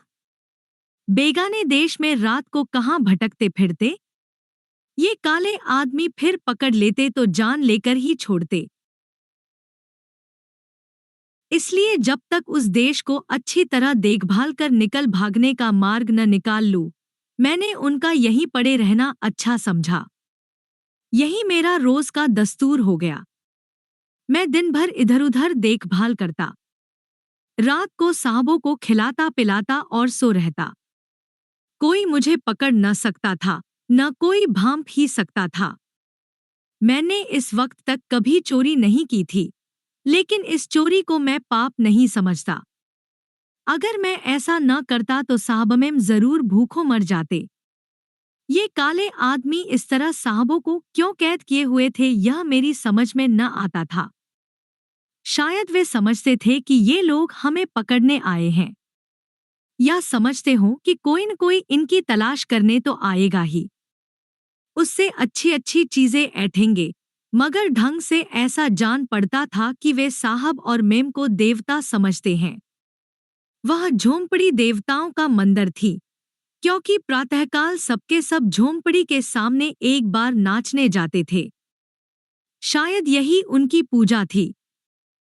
शायद उनका ख्याल था कि देवताओं को खाने पीने की जरूरत ही नहीं होती। 10 उस देश में हम लोग लगभग 1 महीना रहे। जंगली लोगों ने साहबों को कभी बाहर न निकाला। बातचीत भला क्या करते? शायद वे सब समझते थे कि इन देवताओं को बाहर निकाला गया तो न मालूम उस देश को किस आफत में डाल दें। देवताओं को वे कोई भयानक जीव समझते थे, जिसने नुकसान के सिवाय कोई फायदा नहीं पहुंच सकता। इस 1 महीने में मैंने देश की अच्छी तरह छानबीन कर ली। उसके एक तरफ तो समुद्र था। पश्चिम की तरफ एक बहुत ऊंचा पहाड़ था, जिस पर बर्फ जमी हुई थी। दक्षिण की तरफ पथरीला मैदान था, जहां मीलों तक घास के सिवा कोई चीज न थी। यहां से भागे भी तो जाएं कहां? मुझे यह फिक्र बराबर सताया करती थी। समुद्र के किनारे जंगली लोग बराबर आते जाते रहते थे, इसलिए उधर जाने में फिर पकड़ लिए जाने का भय था। ऊंचे पहाड़ पर चढ़ना बहुत कठिन था और फिर कौन जानता है उस पार क्या हो। उस पार पहुंचना भी असंभव जान पड़ता था। उसी मैदान की तरफ भागने का रास्ता था। 150 कोस भागने पर शायद कोई दूसरा देश मिल जाए, जहां के आदमी ऐसे जंगली न हों। यही मैंने निश्चय किया। एक दिन बड़ी ठंड पड़ रही थी। चारों ओर कोहरा छाया हुआ था। आज साहब की झोंपड़ी के सामने दोनों पहरे वाले ठंड के मारे अपनी झोंपड़ियों में सोए हुए थे। मैदान साफ था। मैंने सोचा, इस अवसर हो हाथ से न जाने देना चाहिए। ऐसा अवसर फिर शायद ही मिले। जब सब लोग सो गए तो मैंने पत्थर खिसकाया और झोंपड़ी का द्वार खोलकर साहबमेम को बाहर निकलने का इशारा किया। साहब मेरे इशारे खूब समझने लगे थे। दोनों प्राणी तुरंत निकल खड़े हुए। मैं आगे आगे चला। 2 दिन का खाना मैंने पहले ही से लाकर साहब को दे दिया था। इसकी चिंता न थी। बस फिक्र यही थी कि हम लोगों का यहाँ न पाकर वे जंगली आदमी हमारा पीछा न करें। इसलिए रात भर में हमसे जितना चला जा सके उतना चलना चाहिए। खूब अंधेरा छाया हुआ था। मैं तो बेखटके चला जाता था, पर साहबों को बड़ा कष्ट हो रहा था। मेम साहब तो थोड़ी थोड़ी दूर पर बैठ जाती थी, साहब के बहुत कहने सुनने पर ही उठती थी। एक बार मेम साहब झुंझलाकर बोली, आखिर इस तरह हम लोग कब तक चलेंगे? साहब, जब तक चला जाए। मेम, यहीं ठहर क्यों नहीं जाते? सवेरे चलेंगे। साहब, और जो सवेरे पकड़ लिए गए तो? मेम ने इसका कुछ जवाब न दिया। फिर चली, मगर भुनभुना रही थी कि इससे तो हमारी कैद ही अच्छी थी कि आराम से पड़े तो थे। यहाँ लाकर न जाने किस जंगल में डाल दिया कि प्यासे मर जाएं। कहीं बस्ती का नाम नहीं। इस तरह हम लोग आधे घंटे तक लगे होंगे कि पीछे से बहुत से आदमियों का शोर सुनाई दिया। मालूम होता था सैकड़ों आदमी दौड़े चले आते हैं। मैं समझ गया कि हमारे भागने का भेद खुल गया है और वही लोग हमें पकड़ने चले आ रहे हैं। साहब ने मेम से कहा, लगता है वही शैतान है, हम लोग पकड़ लिए जाएंगे।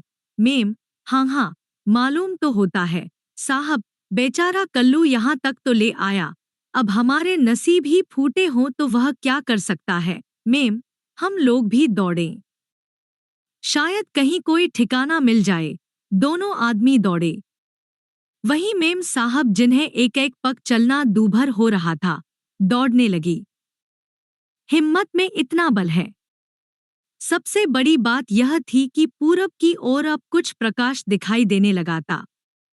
जरा देर में दिन निकल आएगा, तब हमें यह तो मालूम हो जाएगा कि हम जा किधर रहे हैं, मगर साथ ही साथ हम दौड़ते जाते थे। इस तरह आधा घंटा और गुजरा। अब पाँव फटने लगी थी। रास्ता साफ नजर आने लगा, मगर पीछा करने वाले भी बहुत समीप पहुंच गए। उनकी आवाज साफ सुनाई देती थी। भूमि बराबर होती तो शायद वे दिखाई भी देने लगते हैं। मैं यह सोचता हुआ दौड़ रहा था कि अगर सबों ने आ पकड़ा तो हम कैसे अपनी रक्षा करेंगे। सहसा हमें एक गहरी गार सी नजर आई। मैंने सोचा, इस गार में छिप जाएं और उसके मुंह को घासफूस से छिपा दे तो शायद उन काले आदमियों से जान बच जाए। अगर पकड़ लिए गए तो फिर उसी काल कोठरी में सड़ेंगे। फिर भी शेर अपनी जगह से न हिला। अब मेरे कानों में धीरे धीरे कराहने की आवाज हुई। समझ गया बीमार है। जरा और पास गया तो शेर ने दर्दभरी आवाज मुंह से निकाली और अपना अगला दाहिना पैर उठाया। वह बुरी तरह फूला हुआ था। अब समझ में आ गया, इसी वजह से यह महाशय दम साधे बैठे हुए थे। बार बार पूंछ हिलाते थे, जम्हाइयां लेते थे और हम लोगों को कूकू करते थे। जरूर इसके पाँव में कांटा चुभा हुआ है, मगर मैं कैसे निकालता? यहाँ भी तो दांत बिल्कुल शेरों ही जैसे हैं। पहले तो जी में आया कि यह कुछ कर तो सकते नहीं। फिर भी शेर अपनी जगह से न हिला। अब मेरे कानों में धीरे धीरे कराहने की आवाज हुई। समझ गया बीमार है। वह बुरी तरह फूला हुआ था। अब समझ में आ गया, इसी वजह से यह महाशय दम साधे बैठे हुए थे। कहीं ऐसा न हो कि कांटा निकलते ही इनका मिजाज बदल जाए और एक ही जस्त में हम तीनों को चट कर जाएं। मगर फिर दया आई। ऐसा तो हम लोग कभी नहीं करते कि किसी का एहसान भूल जाएं। यह भी तो हमारी बिरादरी का जीव है। यह सोचकर मैं साहब के होश में आने की राह देखने लगा। आखिर थोड़ी देर में उनकी आंखें खुली। मुझे शेर के पास बैठे देखकर कुछ हिम्मत हुई। वहां से भागे नहीं। शेर ने उन्हें देखकर भी पूंछ हिलाना शुरू किया और बार बार अपना सूजा पंजा उठाने लगा। साहब भी समझ गए कि शेर लंगड़ा है। साहब ने मेम को कई बार झिंझोड़ा। जब मेम को भी होश आ गया तो दोनों आपस में कुछ देर तक बातें करते रहे। तब साहब ने शेर के पास जाकर उसका पंजा उठाया और धीरे धीरे कांटा निकाल दिया। शेर का दर्द जाता रहा। उसने साहब के पैरों पर सिर रख दिया और पूंछ हिलाने लगा। एकाएक बाहर आदमियों के चिल्लाने की आवाज सुनाई दी। मैं समझ गया कि जंगली लोग हमारा पीछा करते हुए आ पहुंचे हैं। मैं जाकर द्वार पर खड़ा हो गया। यहाँ तो किसी को आने न दूंगा, चाहे मर ही क्यों न जाऊं। मैं द्वार पर आया ही था कि 10-12 आदमी लंबे लंबे भाले लिए, मुंह पर लाल रंग लगाए सामने आ खड़े हुए और मुझे देखते ही तालियां बजाकर खुश होने लगे। खुश हो रहे थे कि अब मार लिया, बचकर कहाँ जा सकते हैं। 2-3 आदमी गार में बैठने की कोशिश करने लगे। उस भाले और ढाल के सामने मेरी क्या चलती, बस खड़ा भौंक रहा था। अरे, क्या आसमान फट पड़ा या दो पहाड़ लड़ गए? ऐसे जोर की गरज हुई कि सारी गुफा हिल गई। शेर की गरज थी।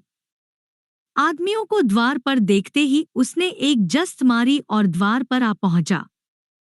कुछ न पूछो, उन दुष्टों में कैसी भगदड़ मच गई। भाले और ढाले छोड़ छोड़ कर एक दूसरे पर गिरते पड़ते भागे,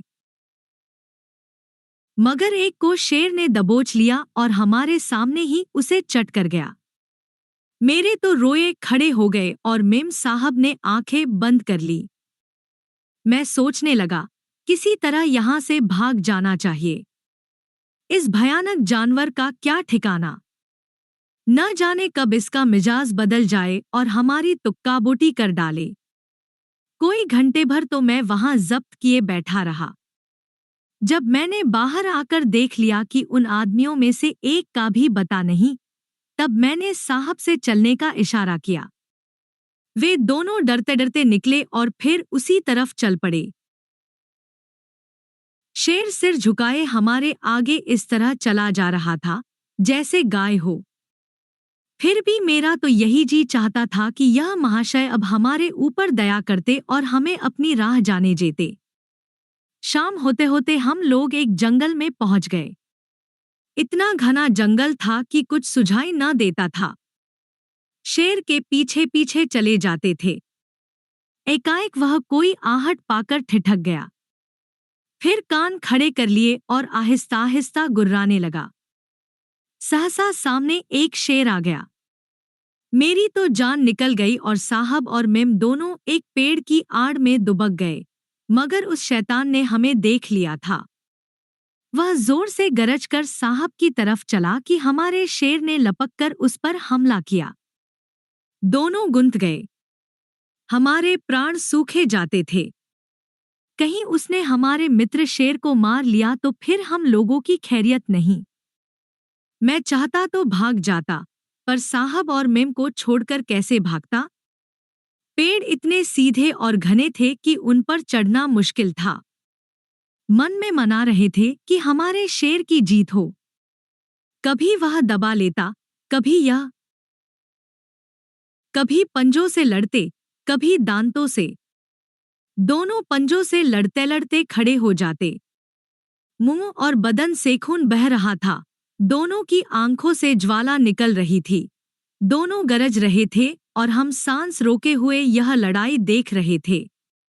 घंटे भर की लड़ाई के बाद आखिर हमारे मित्र की जीत हुई। उसने उसे चित गिरा दिया और पंजे से उसका पेट फाड़ डाला। हम तीनों खुशी से नाचने लगे, मगर हमारे मित्र शेर का भी कचूमर निकल गया था। सारी देह जख्मों से चूर हो रही थी। वहीं लेट गए। हमने भी वहीं रात काटी। खाने को कुछ न मिला। साहब और मेम ने रास्ते में कोई फल खाया था, पर मुझे फलों से क्या मतलब। मुझे तो शिकार चाहिए और अंधेरे में कोई शिकार करना कठिन था। मैं उपासा ही रह गया। दूसरे दिन हम लोग समुद्र के किनारे पहुंचे, मगर अफसोस, मैं समुद्र के किनारे किसी शिकार की टोह में था कि हमारे मित्र शेर ने, जो थककर एक चट्टान की आड़ में बैठा था, धीरे धीरे कराहना शुरू किया। मैंने जाकर देखा तो उसकी आंखें पथरा गई थी। थोड़ी देर में वह वहीं मर गया। कल की लड़ाई में वह बहुत घायल हो गया था। मैं बड़ी देर तक उसकी लाश पर बैठा रोता रहा। मेम और साहब भी बहुत दुखी हुए, मगर समुद्र के किनारे पहुंचने की खुशी में वह गम जल्द भूल गया। मैं अभी शिकार की तलाश में ही था कि सहसा किसी चीज के घरघराने की आवाज कानों में आई। ऐसी आवाज मैंने कभी नहीं सुनी थी। रेल की आवाज सुन चुका था, भक भक भक भक। मोटरकार की आवाज सुन चुका था। यह आवाज उन सभी से अलग थी, जैसे आसमान पर कोई पवन चक्की चल रही हो। साहब और मेम साहब आवाज सुनते ही आसमान की ओर देखने लगे। मैंने भी ऊपर देखा। कोई बड़ी चील सी दिखाई दी। साहब ने अपनी टोपी उतारकर हवा में उछाली, मेम साहब भी अपना रूमाल हिलाने लगी। दोनों तालियां बजाते थे, नाचते थे। मेरी समझ में कुछ न आता था, ये लोग क्यों इतने खुश हो रहे हैं? मगर यह क्या बात है? वह आसमान में उड़ने वाली चिड़िया तो नीचे उतरने लगी। ओह! कितनी बड़ी चिड़िया थी! मैंने कभी इतनी भीमकाय चिड़िया न देखी थी। अजायबखाने में शुतुरमुर्ग देखा था, मगर वह भी इसके सामने ऐसा था, जैसे छोटा सा कबूतर। देखते देखते वह नीचे आया और उसमें से 2 आदमी उतर पड़े। पीछे मुझे मालूम हुआ कि यह भी एक तरह की सवारी है, जो आदमियों को लेकर हवा में उड़ती है।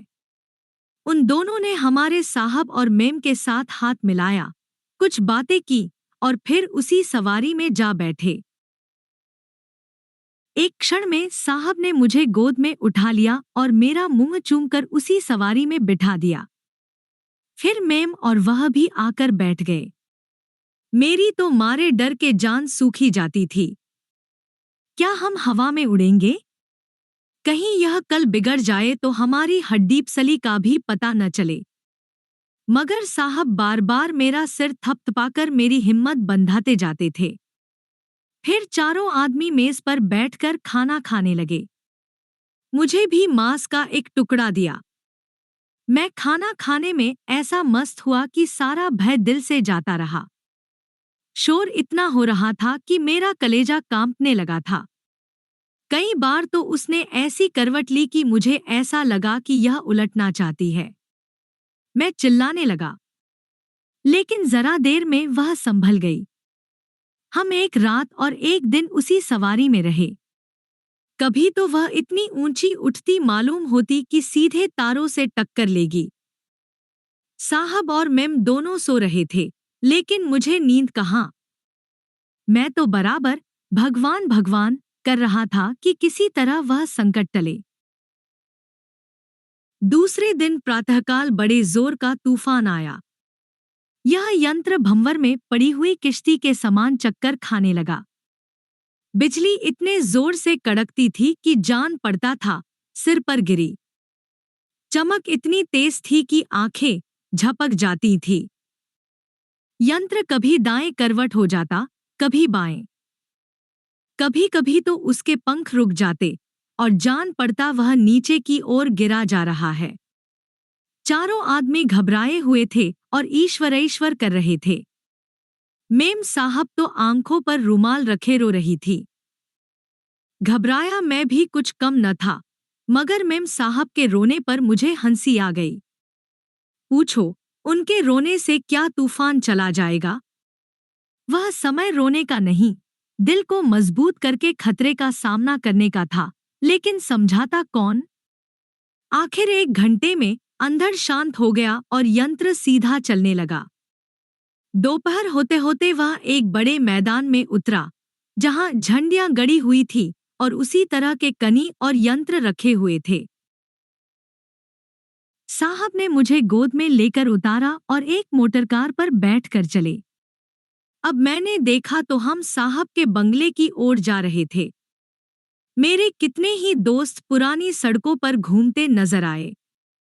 मेरा जी चाहता था इनके पास जाकर गले मिलूं, उनका कुशलक्षेम पूछूं और अपनी यात्रा का वृत्तांत सुनाऊं। लेकिन मोटर भागी जा रही थी। एक क्षण में हम बंगले पर पहुंचे। मैं अभी नींद भी न लेने पाया था कि नौकर ने आकर मुझे नहलाना शुरू कर दिया। फिर उसने मेरे गले में एक रेशमी पट्टा डाला और मुझे लाकर साहब के मुलाकाती कमरे में एक सोफा पर बिठा दिया। मेम साहब प्लेट में मेरा भोजन लाईं और अपने हाथों से खिलाने लगी। उस वक्त मुझे ऐसा अभिमान हुआ कि क्या कहूँ। जी चाहता था मेरी बिरादरी वाले आकर देखें और मुझ पर गर्व करें। मुझ में कोई सुरखाप के पर नहीं लग गए हैं। मैं आज भी वही कल्लू हूँ, वही कमजोर, मरियल कल्लू। मगर मैंने अपने कर्तव्य पालन में कभी चूक नहीं की, सच्चाई को कभी हाथ से नहीं जाने दिया, मैत्री को हमेशा निभाया और एहसान कभी नहीं भूला। अवसर पड़ने पर खतरों का निडर होकर, हथेली पर जान रखकर सामना किया। जो कुछ सत्य समझा उसकी रक्षा में प्राण तक देने को तैयार रहा, और उसी की बरकत है कि मैं आज इतना स्नेह और आदर पा रहा हूँ। दूसरे दिन मैंने देखा कि कमरे के द्वार पर पर्दा डाल दिया गया है और वहां पर एक चपरासी बिठा दिया गया है। शहर के बड़े बड़े आदमी मुझे देखने आ रहे हैं और मुझ पर फूलों की वर्षा कर रहे हैं।